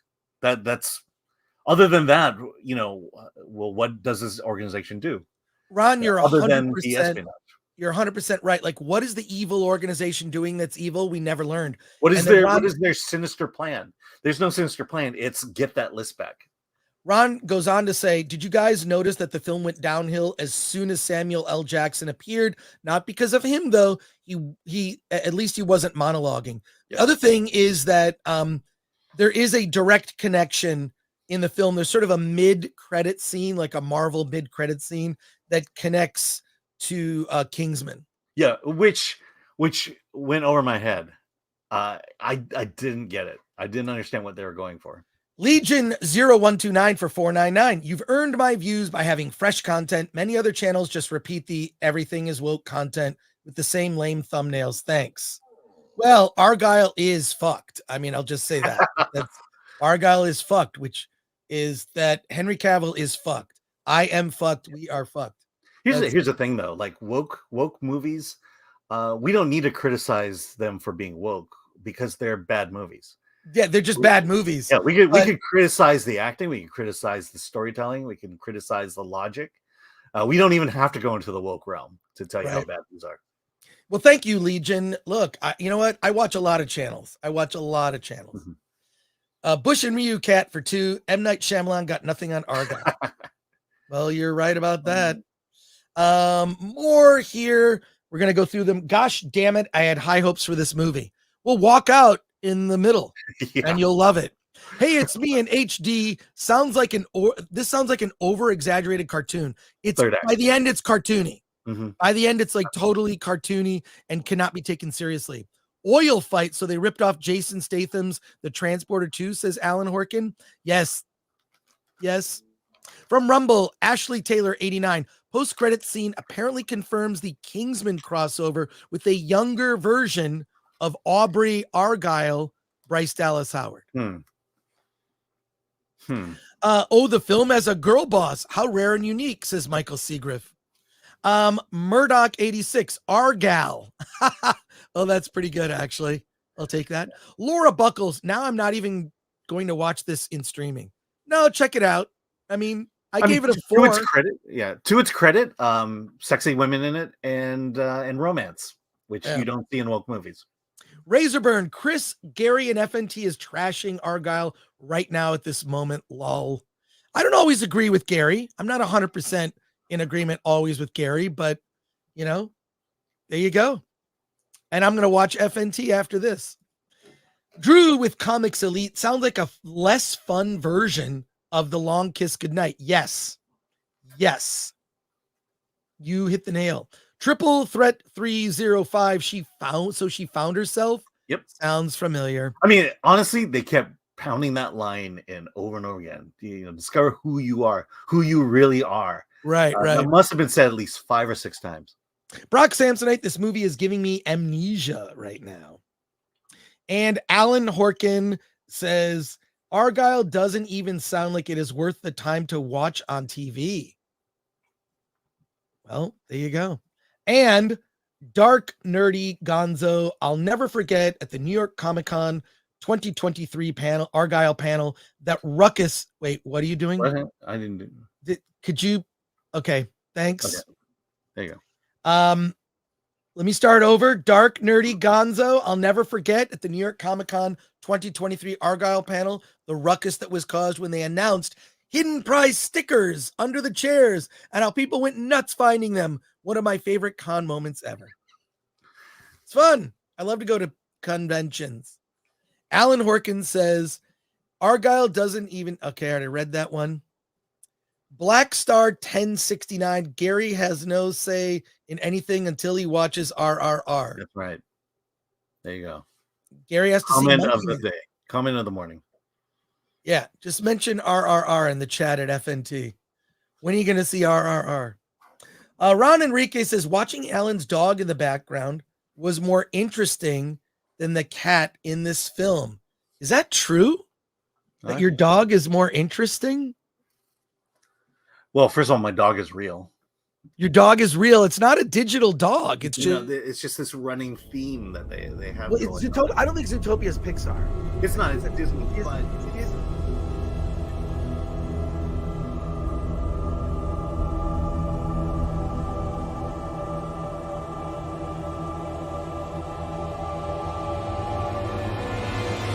Racist, even though I just. But it's the father who doesn't want her daughter.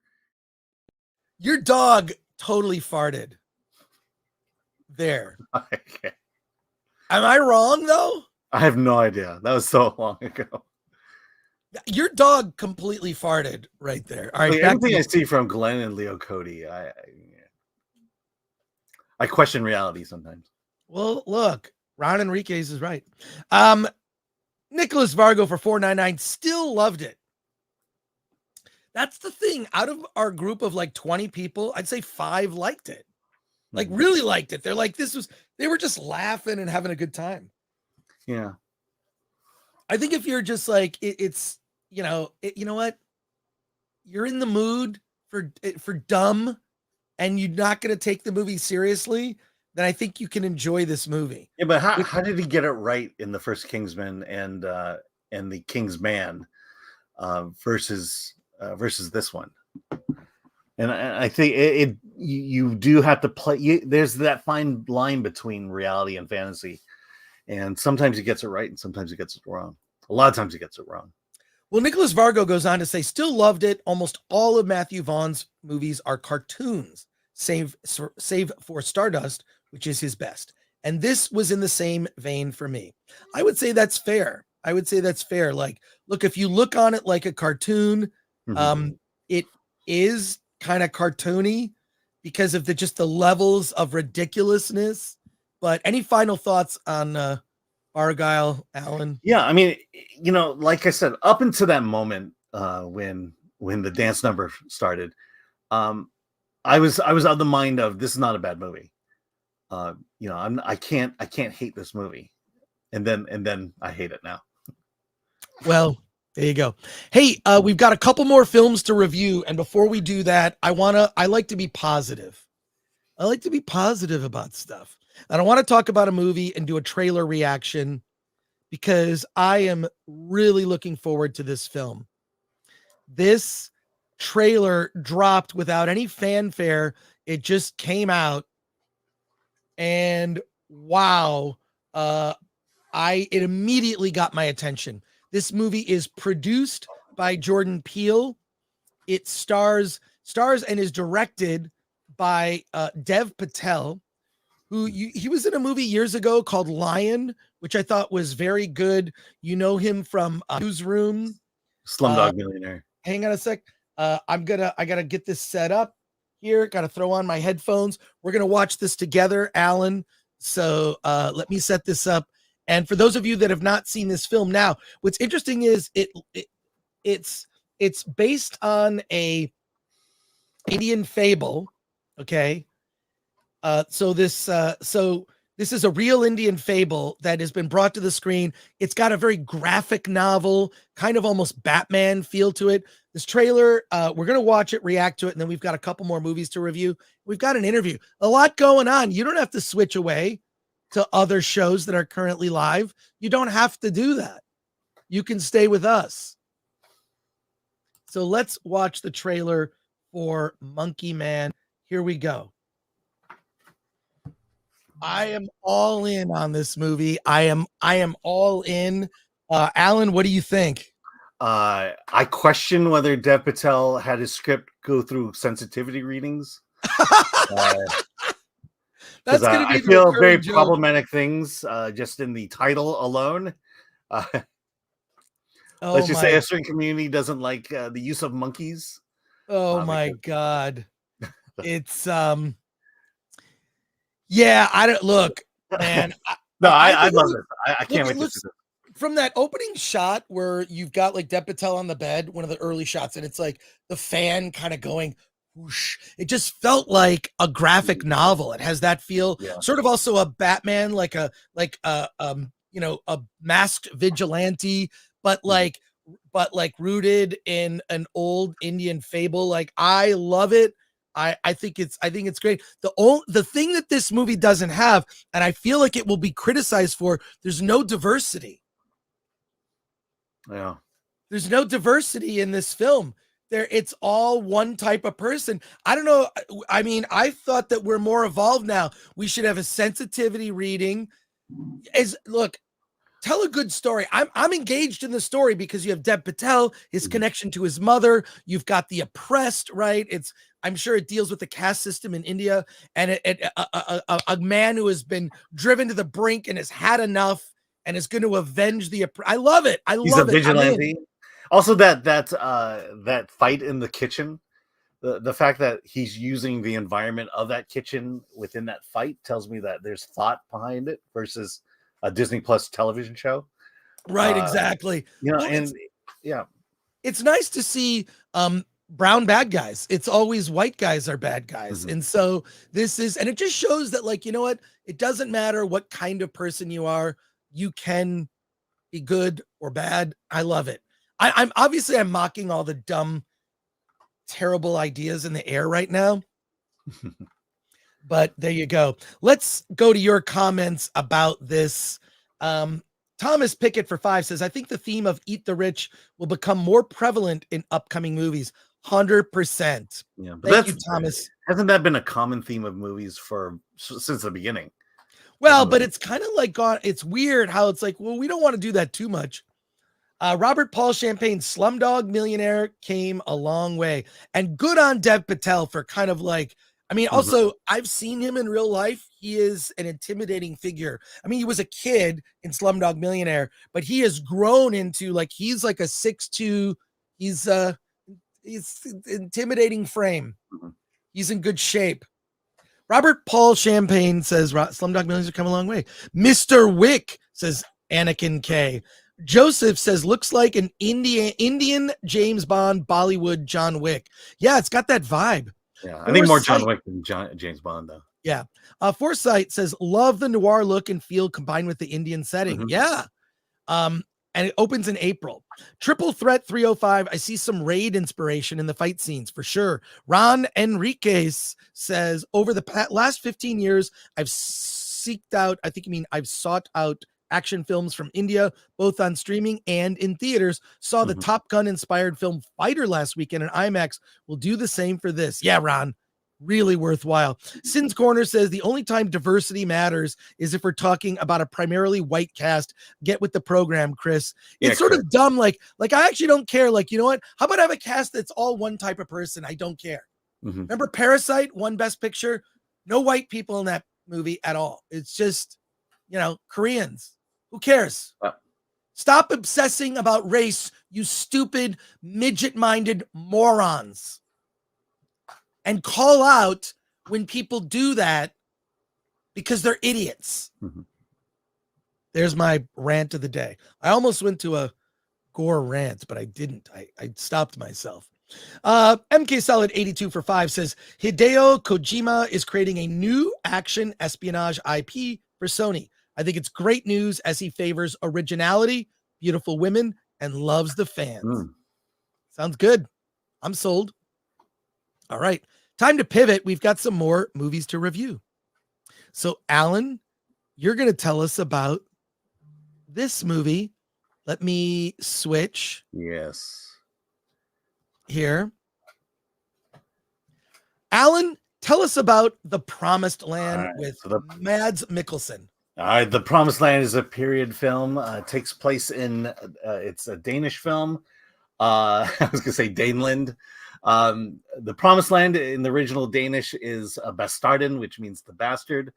Mads Mikkelsen plays Ludwig van Kallen. He is a bastard son of a maid and a nobleman. He entered the Danish military and worked his way up to captain. And then when he was discharged, there was a plot of barren land, kind of swamp land that the king loved. The king loved, and but no one wants to build on it because the land's no good. And Ludwig here says to the king, "I can do something with this land if you just give me some money. I'll prove that I can build a farm, and once I build that farm, you can then bring in more people, and we could build a community in this land." The problem is one county away is the evil Frederick de Schnickel, played by I'm not even gonna try names here, but he's kind of like one of the barons who runs the land, and he doesn't like the fact that Ludwig is moving in to his neighborhood, to his territory. Even though this is bad land, he sends his men in to basically shake him down, say, "Look, you can stay here, but you're going to sign the deed over to us, and then you're going to do us favors and things like that." And Ludwig, being the military man and the proud man that he is, he refuses to do so, and thus starting kind of a little war here with the Baron. And so the Baron brings men in to shake him down. He most of the time he's able to withstand the attacks, but sometimes they get in the way. And soon he's able to produce his first crop. And what he grows is potatoes, brown potatoes, very successful. And now it gets the attention of the king. And now tensions are heightened, and it just becomes this battle over land. and battle over people. The Baron comes in, kidnaps his workers and puts them to torture, and it's basically it reminded me a lot of Braveheart at this point. It gets really bloody, it gets really violent, and I love this movie, and I describe it as a Western. It's a Danish Western. It has all the hallmarks of a Western, of a man who's protecting his land and protecting his people. And it's just, there's so much intensity in there. Mads Mikkelsen phones nothing in.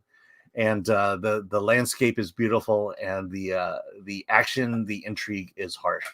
So gets a high recommendation. I believe I gave it let's see, we gave it an 8.5, and I would agree with that. 8.5. I'd probably even move it up to 9 at that point.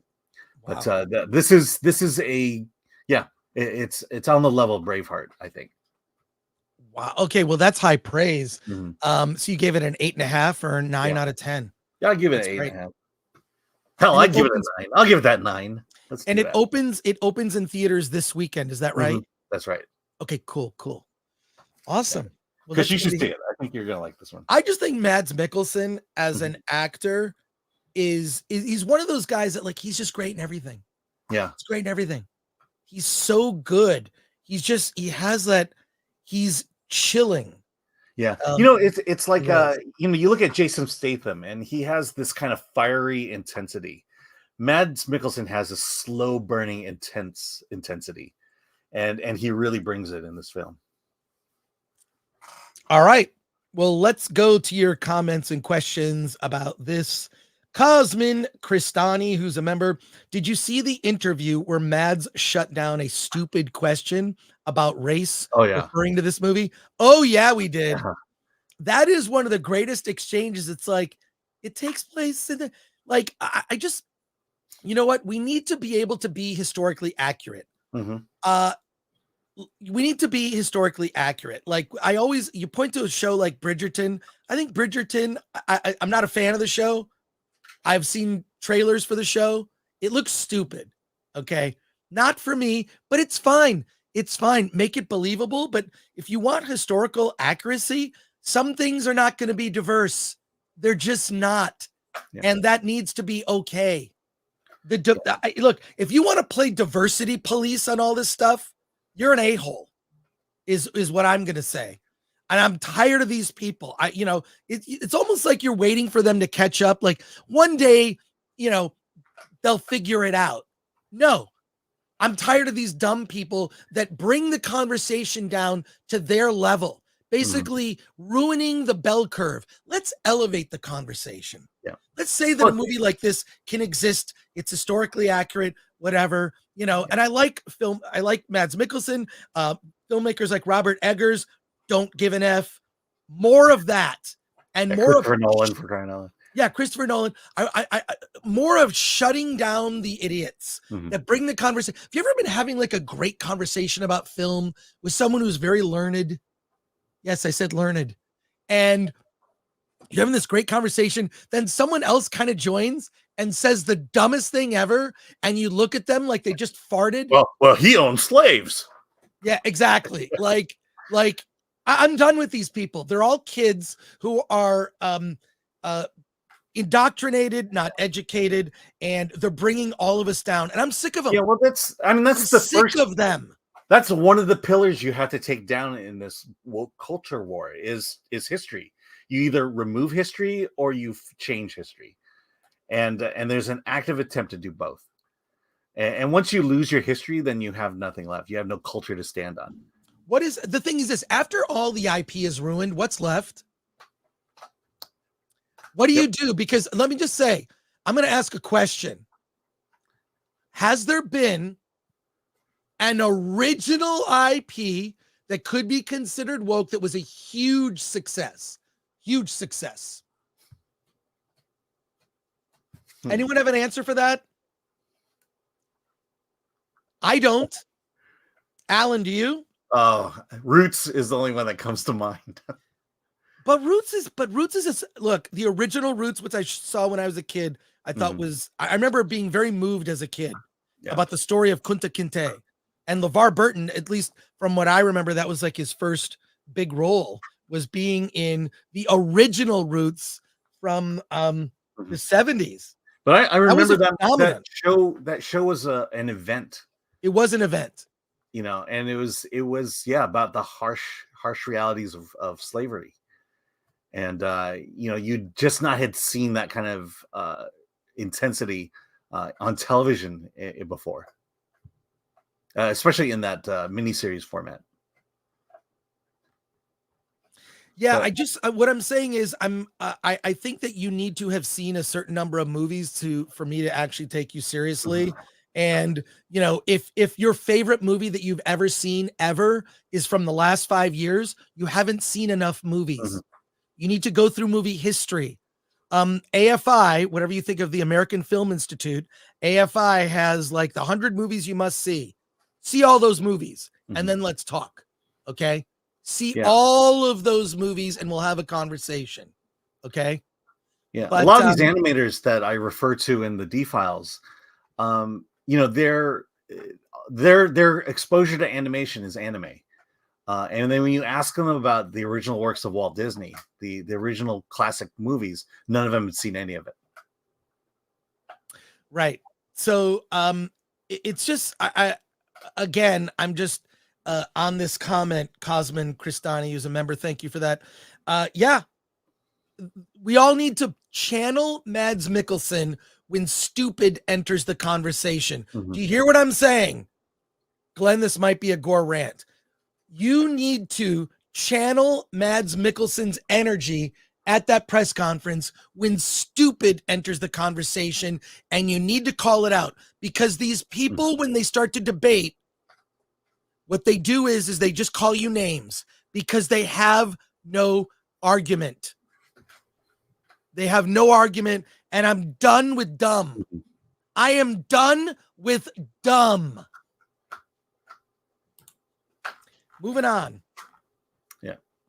Sin's Corner says, ooh, The Promised Land. Saw this a couple months ago. Thought it was pretty good. Not my favorite film of his, but it was solid. Rabbi Steve says, okay, Alan's endorsement does it for me. I'm in. And Bush and Ryu Cat for 5 says, I'd love if Marvel Studios cast Mads Mikkelsen as Dr. Doom in a solo film, but do you trust Marvel Disney to do it right? Yeah. Well, first of all, he's already done a Marvel movie.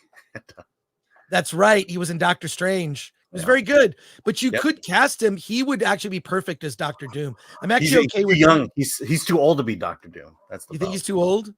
Well, I don't know. Compared to, I guess, well, yeah, compared to Pedro Pascal, I guess it could work. It could work. Yeah. Mads Mikkelsen is almost perfect for Dr. Doom. Wow. That's it's not really like great. they haven't double casted people in the past before. Yeah. Chris Evans. Rabbi Steve says, okay, I already got to that. JTP keep reading those. That's no, I'm going to do it. Alan is smart.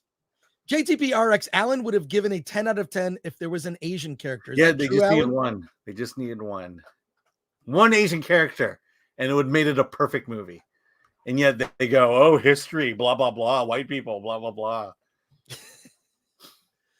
It's weird how, like, I really wonder if there's this, I mean, there's just so much anti-white rhetoric that, like, if you just flip it, it's like, oh, that's racist. If you play prejudice Mad Libs, if you just replace white people with anyone else, it sounds awful, but it's okay to say about white people. It's just like in articles, in like reputable newspapers or so-called experts who say stuff. And I'm done with dumb. I'm done with dumb. I am done with dumb. Yeah, Francis. Look, the idea that going back to the WGA letter, the idea that we are actively taking a group of people, white males, and saying you can't work anymore, you can't earn a living for your family, you can't do what you love. We're going to prevent you from ever getting a job ever again. If I were to use a woke term of the youth today, I could throw the word out genocide at that point. And it's a stupid word because it's not a stupid word, but it's their misuse of that word, and it can be applied to what they're doing right now. So there you go. There's my rant. is my Alan's corner. From Rumble, Adellis24 says, Chris's rants today. I am done with ballless men and digital boobs. I need a t-shirt that says that. Sin's Corner goes on to say, speaking of Mads, Riders of Justice is fantastic. For those who haven't seen it, he is really growing on me as an actor. Growing? Yeah. There you go. I think we have a new t-shirt. Bring back real fake boobs. Bring back real fake boobs. Jimmy Francis says, level of Braveheart, big praise. Yep. Well, there you go. That's from Alan. Yeah. All right, we're gonna pivot here. There's an epic feel to it. I think that's why I compare it to Braveheart. We're gonna pivot here. We're changing this format, by the way. Where we put the background in and the blah blah blah. So there you go. All right. American Star is a film that stars Ian McShane. He's an assassin who is on a final assignment at Fuerteventura, and he's tasked with killing a man he's never met. He sort of has a folder with pictures. When his target is delayed, he hasn't shown up yet. He went to the house where the person was supposed to be. The person he's supposed to kill isn't there. He ends up befriending a young woman on this vacation getaway island.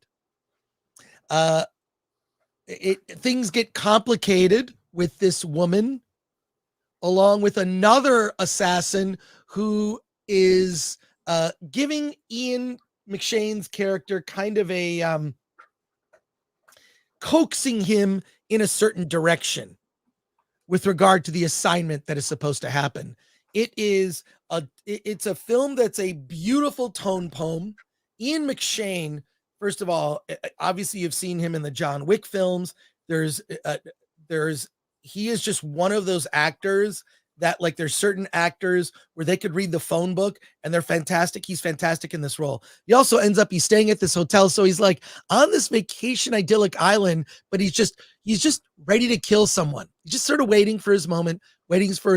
So it's basically, he's an assassin killing time till he has to go into action.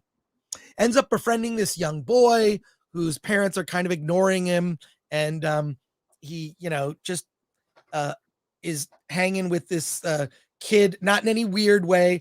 The young woman, played by Nora Arna Zeder, he ends up meeting she and her mother. They go out to, it's like you're wondering, there's a weird tension that is just palpable through the whole film. So where you're like, he's on vacation. It's not fun. It's obviously leading to a dark place where we know violence will occur. The American Star refers to a boat that is actually shipwrecked off the island, just sitting there being disassembled for parts. And that's actually what American Star refers to. It's a movie with the word America in the title that doesn't take place in America. And it refers to a shipwreck that has become like a tourist attraction on this island. I thought American Star was fantastic. Really enjoy it. It's Ian McShane. We've always seen him. He's so solid as like a backup, as a backup character. And he's fantastic in a well-earned lead for this film. There is violence. It does get to violence, and it's shocking to say the least, but there's always this palpable tension. I don't want to ruin it, but there are a couple scenes that are just, they're supposed to be quiet character scenes, and you're sitting there going like, what is this? Why are we lingering so long on this? Which makes watching it very uncomfortable. I mean this in a good way. So recommendation for American Star, I would definitely give it like a 7.5. It is in limited release in theaters. I believe it's also on video on demand. So if you're an Ian McShane fan, give it a try. It's under 2 hours, which is rare for a movie these days. So check it out. American Star gets a recommend from me. Let's go to your chat comments and questions here. Not the Batman says, saw American Star. Ian's facial expressions were great. No internal monologue needed, like another recent Hitman movie. That's what I thought. So you could have had some like voiceover narration, what's in his head. I thought there's a tension scene and not the Batman. There's a scene with him and the kid. I don't want to ruin it. They're on this rooftop and you're like, it's just very good. It's very good. By the way, they're doing electrical work on my place right now. And I don't know if, can you hear it? No, I can't. Okay. Hopefully you're not going to hear the electrical work that they're doing at my place at the moment. They've been drilling the last couple of days. You know, when the power went out, it was because they were working on the place. So there you go. Always working on the place. Thank you, Not the Batman. Love your like little icon logo thing for your face. Love it. From Rumble, $8.24. Ian McShane was tired of letting Keanu have all the fun. Well, it's interesting. I did go to the screening of this and saw it, and Ian McShane was there. He did a Q&A. If you're a member to the channel, go to the members tab and look at there should be you'll see videos, or if you actually just go to the channel, there's a tab of members videos. Okay. Look up the members videos. Walter Hill came to introduce the movie. Walter Hill, who directed The Warriors, who directed, he also directed 48 Hours. Fantastic.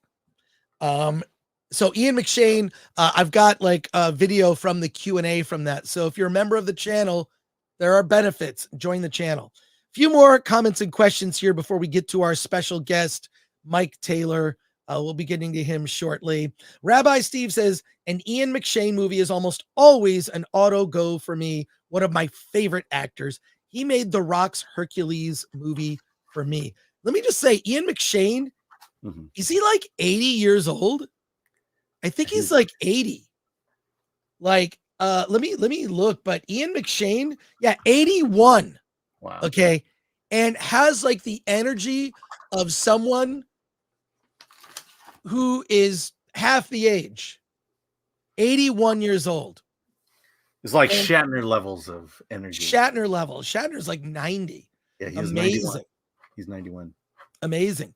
Maddie P says, sorry I missed Wednesday's show, but I went to see Godzilla 1 minus color, second viewing, but the black and white made it feel as if I was watching it for the first time. Amazing film. Thank you, Maddie P. You can always rewatch the live streams. We keep our live streams up. I don't think we ever got your take on minus color. I loved it. I would just echo everything that you said. Right. It feels like a period film. Yeah. Patrick Lemire says Ian McShane is great in everything. If you haven't seen Sexy Beast, do it now. Great ensemble cast, British underworld thriller. Ben Kingsley is at his peak. Well, let me just say Sexy Beast is sort of a sister film or sister film to American Star. So you can get American Star if it's not in theaters near you. You can rent or purchase it on VOD, and I recommend it. All right, time to pivot here. We're going to pivot as we do. And that's what we're going to do. We're going to pivot because we have a special guest joining us. Just give me, oh, thanks, Alan. Look at this. I love when you anticipate. It's like we're married and you know what I want without me having to ask. That's right. Oh, I can't get to a video fast enough. There. What are you talking about? Oh, here we go. He looked up at me with his big weepy eyes. Don't go home tonight, Harry. Hold me a little longer, Harry. What was I supposed to do? What are you saying? You took pity on me? No, I was... Fuck you. Alan, why would you say that about me? I feel I meant it at the time. Did you? I did. All right. Well, there you go. I will just say this. Oh, come on! All right. And now let's talk to director Mike Taylor about his film, There Is a Monster. Mike, I'm Chris Gore. This is Alan Ing. Hi, Alan. Hey, Chris. This is a really interesting film. It's a story of a photographer that begins seeing something, a figure. He's a professional photographer having problems in his marriage, and there is something that is haunting him, a shadowy figure so to speak. This is not a traditional monster movie. I don't know that we necessarily want to give away the ending of the movie, but yes, Yeah. not do that. There's That was a review. question you had to ask. No. I'm just saying, no, don't do it. I'm saying I was shocked by the ending. Tell us about There Is a Monster. Okay. Well, a little bit about me. I was a commercials guy for most of my life, either producing, and I started directing in 2005 commercials and things like that. And then I went the short film route for a while, got into festivals. And when I was done with that, I just figured, let's make a movie. You know, I never really thought about making a feature film my entire life, but it just sort of hit me. What's the next thing to do? Let's make a feature film. And the idea for There Is a Monster came from my sister was afflicted with this horrible disease, and she battled that. And I thought, let me create something that's a metaphor for that. And so also I'd gone to AFM a few times and done some research, and it seems that horror genre films, at least on that big umbrella, you don't need named stars and things like that in order to get your film made. And so I wrote the script, found some investors, shot it, took forever to edit it, and now it's out. So, well, congratulations. The movie is out. I believe it's limited release and then on VOD. Am I correct? Yeah, it's actually on VOD now. It's on 20 platforms, beginning on, I think, last Tuesday on the 30th. So nice. Yeah. Now so you literally just decided, I'm gonna make a feature? So did you reach out to, and because I want to ask a question, we Sure. have questions from our audience here. Okay. We've got 400 people watching us live. They have questions for you. But my main question is, I love to ask this one, like, how did you get the money? Because the thing is this, like you say you got investors, but like I've done panels before where I tell people to ask me for $1 million and then I say no, because I want you to try to convince me to give you $1 million. $1 million is a lot of money. I don't know what you made the movie for, but like, I'll just say you're asking someone to give you money that you'll probably never see a return. How do you ask someone to invest in your movie, invest in you, invest in the arts? Well, I will say about my budget, we did this under the SAG ultra low budget contract. So we had that sort of limit. It's funny. I was looking for locations like for the doctor's office, and I started talking to the owner of that building, and we talked about my movie, and now she was interested in investing. I did have a buddy who said, I'll fund the whole thing. And then I scared the crap out of him by saying, you realize you'll probably lose all your money. But he threw in some money, and then I put in some money. And I had a couple other friends and friends of friends who came in, and we had the money. I know it's crazy because I tried to raise money for a film about 6 years ago and got almost nowhere. Right. But this one just came together. Right. Well, I think I think what's interesting about the film is there is a message behind it, but it's not like it's not like one of those ones where it's like, I mean, it's partially body horror too. It's sort of a body horror film, which is very Cronenbergian, if I could say Cronenbergian, as Cronenbergian is now officially a word. Okay. David Cronenberg loves body horror. It has that aspect. And the message is like, I didn't catch till the very end. There's more going on in this film. We've got a lot of questions from our chat right here. So I want to jump right to the chat questions. Sure. 8Ellis24 from Rumble says, what was behind the deal with Gravitas Pictures? And is there a plan to eventually stream the film on YouTube? Okay, well, going backwards here, it's on YouTube now, but you have to rent it. You have to pay to rent it or buy it on YouTube. Mm-hmm.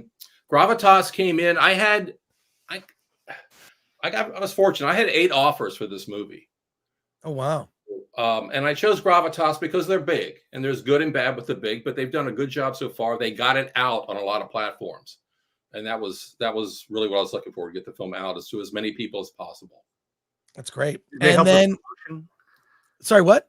Did they help with promotion, or was that on you? Yeah, they did. They did some publicity. They sent it out to about 15 or 20 websites kind of thing. So like it was on yahoo.com, MSN, and other places like that, just sort of announcing the film was coming.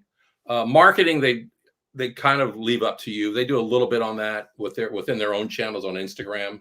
And I've hired a publicist to help promote the film and get the word out there. So cool. JTPRX says, any films that influenced you to make this film? Not to sort of get me to make it, but I certainly looked at a lot of horror and low budget horror films and films that weren't gruesome, blood and guts horror before I shot this film to sort of, and honestly, the one thing that did inspire me was Mike Gallagher's The Haunting of Hill House, the series on Netflix. I tried in a couple shots, and I'm not as good as him, but I tried on a couple shots to have like the monster in the background, sort of in the shadows, just sort of there to give like an eerie kind of a subconscious sort of feel to it. So yeah. Cool. Christopher Moonlight Productions, who's a filmmaker in his own right, says, now that you've made a movie and released it, what is the number one thing you will do differently for your next movie? I'm hoping to have more money. Okay. More money. I shoot more days. I shot this. I had a 10-day shooting schedule. Wow. And I did 1 day, 1.5 days of pickup shots after that. So I would like to have 15, 20 days to shoot the next one.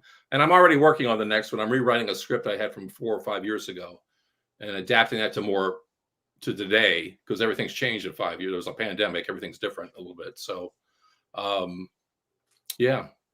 Another question from Ellis24 from Rumble says, what was it like to film in the state of Virginia, and how is the indie film scene in that state? Well, I live in Virginia. I'm a native Virginian. I have worked in Texas and California, but I'm in Virginia now. It was great. I shot in Northern Virginia, which is Alexandria primarily, and it was just easier. Locations were easy. I had 3 of my locations were free, so you don't get that. Also, the Virginia Film Office was very helpful with, they threw in a little bit of money. They helped with when I had my premiere screening, they helped out, and they're just sort of there, someone to lean on, you know what I mean? So it's been great. They do a lot of film production here in Richmond and other places in Virginia. I know that. And there's indie films popping up all the time down here. So Solomon Thornton asks, greetings, Sir Mike. Congrats on the films. Do you have any advice for beginning filmmakers? Go make your movie. The short films that I made, it was me and maybe me and one other person shooting the film. And I shot the films. I learned to edit. I edited those short films. I got into multiple film festivals with them. Learn your craft by making the movie. Don't talk about it. Just do it. Yeah. The Nerd Far Away asks, hail, Mr. Taylor. What is your casting process? I use backstage.com for my casting. Oh, really? And you got SAG actors. Yeah. You can click a little button on there only for SAG actors. So most of my actors are from the DMV area, DC, Maryland, Virginia. Joey, my lead, was doing a lot of work in New York. I mean, he was hard to find. I didn't find him on backstage.com. I found him through some other website. But I use backstage.com, and I use that for all my short films. So when the feature came, I just went and did that. So it worked. One thing a lot of aspiring filmmakers don't realize, you can hire SAG actors. There are different contracts based on the level of budget. So you're not gonna, a SAG indie. I think if there's even a website, sagindie.com. I'll have to see that actually has the contracts on there, so you can actually hire big actors, SAG actors, to be in your movies. Yeah. So Brock Samsonite asks, so if the monster in this movie is connected to the camera and the photographer, how does that translate into a shot? Did you use a bunch of practical shots and film tricks to generate monster effects? What I did was, it only relates to the photographer himself. Is a human being. He's the one being attacked. Now, the camera has nothing to do with it. But the way we shot this was, and I'm familiar with effects and things like that. I'm familiar with the fact that I didn't have the money to do the effects that I wanted to do. Okay. Right. Yeah. So I had an actor, Laurent Amzalek. He dressed up in a black head to toe bodysuit. And then I had a VFX, his name is Kazu. I don't have his last name in the top of my head now, in Los Angeles. and he went and augmented that. So he would add things to it. The budget and time was on the bigger shots. I had Kazoo really sort of work on it and change it quite a bit. I cheated on faraway shots where I just had Laurent in that suit behind a tree or something like that. So you make compromises because you have to. And Mr. Taylor, other than funding, what was the biggest challenge in making your first feature? Actually, the biggest challenge was in post. I think for me, because I'm not an editor, but I looked far and wide to find like some young editor to come in and take this movie on, but I really didn't have much of a budget. So I ended up doing it myself. And I credit to my late mother as the editor in the movie, by the way. But I think that was the biggest challenge, learning to edit, getting better at it as I went along.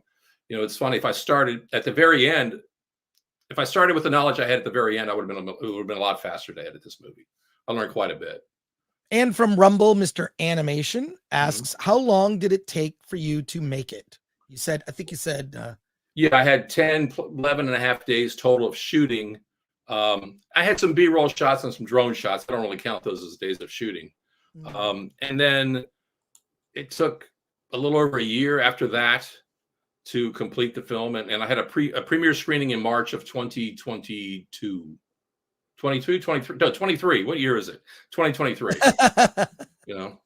Fräulein Sausage Ball. Very interesting name. I'm wondering about any further inspirations. Death in Venice by Thomas Mann, by any chance? I have not read that, so I'd have to say no.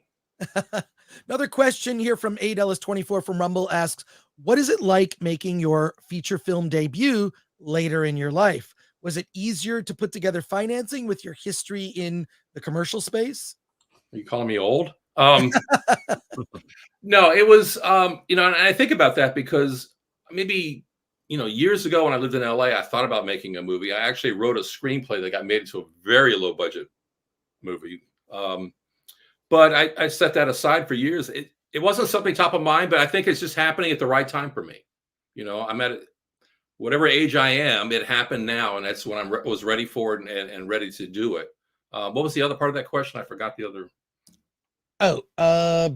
That was pretty much the question right there. But look, I think that like there's too much stock put in young, new filmmakers. I think that older filmmakers have more to say.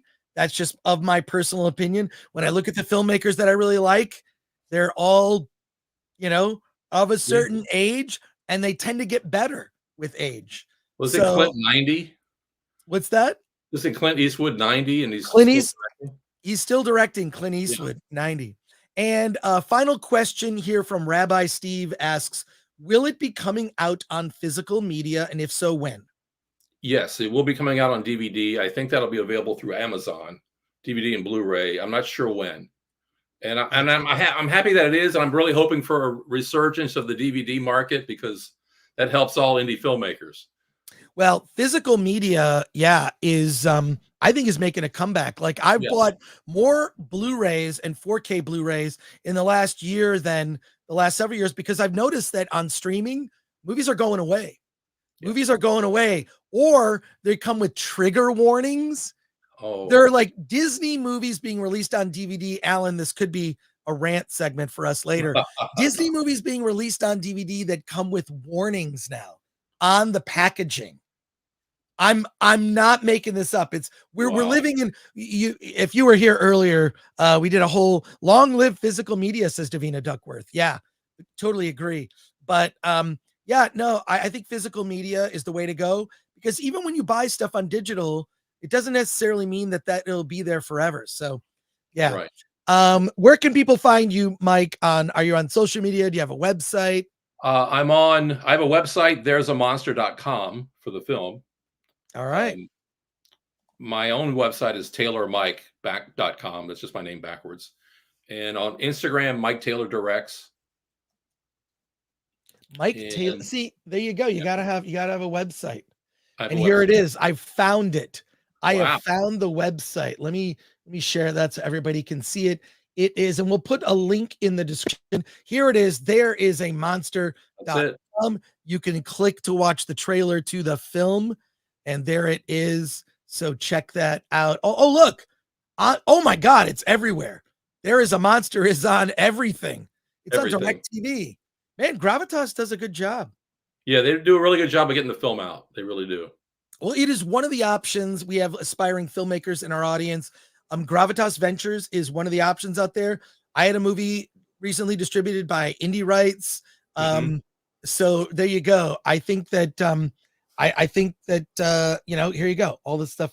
Just go to thereisamonster.com and check that out. Mike, thanks for being on the show with us today. Have a great weekend. Talk to you soon. Thanks, Chris. I appreciate it. Alan, thank you. Yeah, thank you, Mike. All right, take care. Later. Take care. So check that out on VOD, available now. There you go. All right. Well, that's going to wrap it up for us today. I want to say thank you to everyone. Thank you to our mod, Lord Thoth.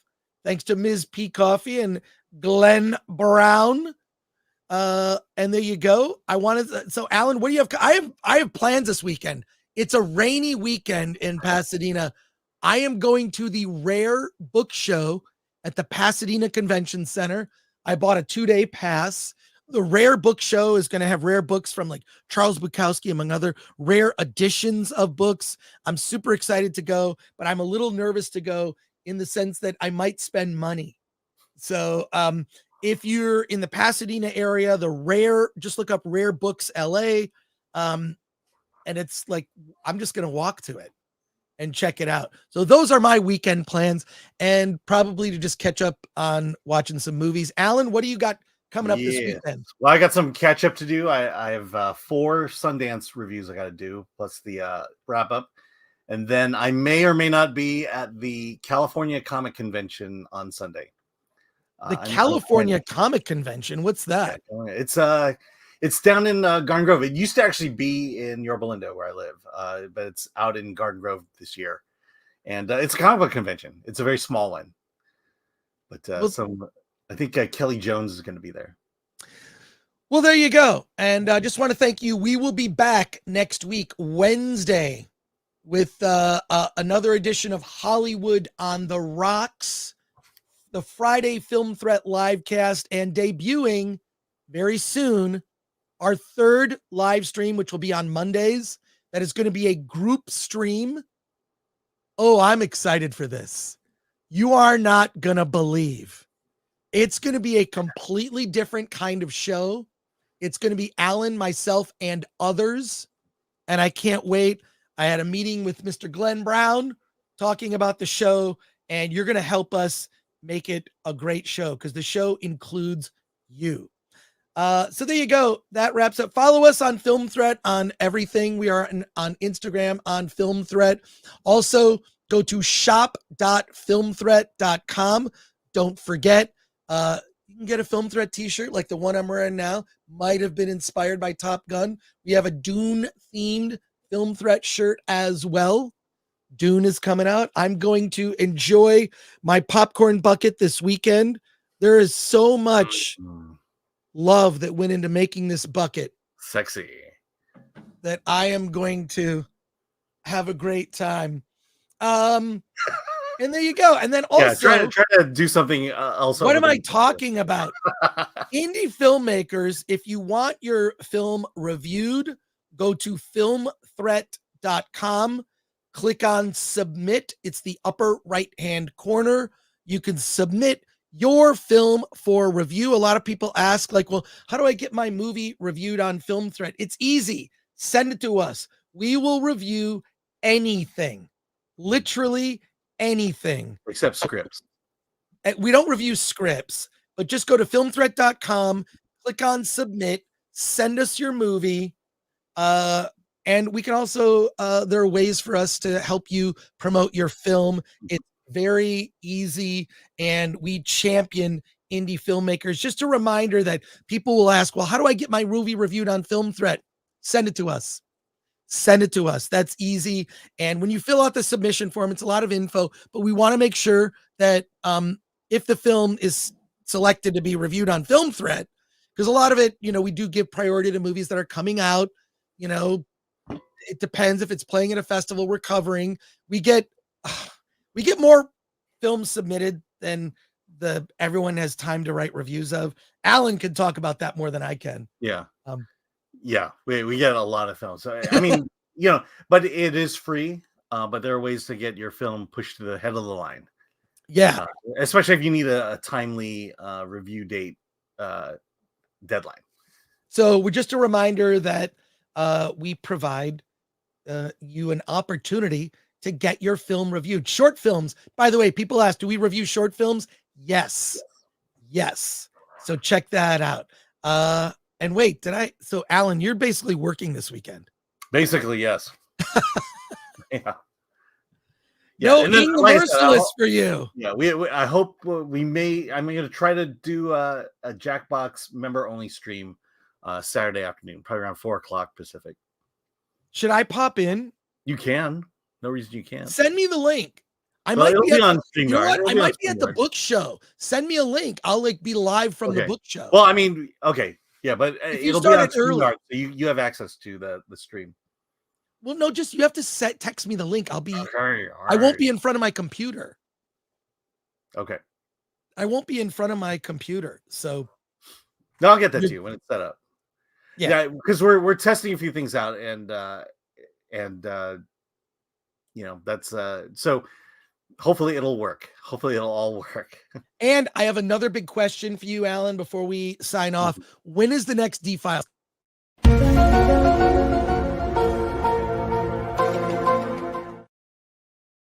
When is it coming? Yeah, a week from Wednesday.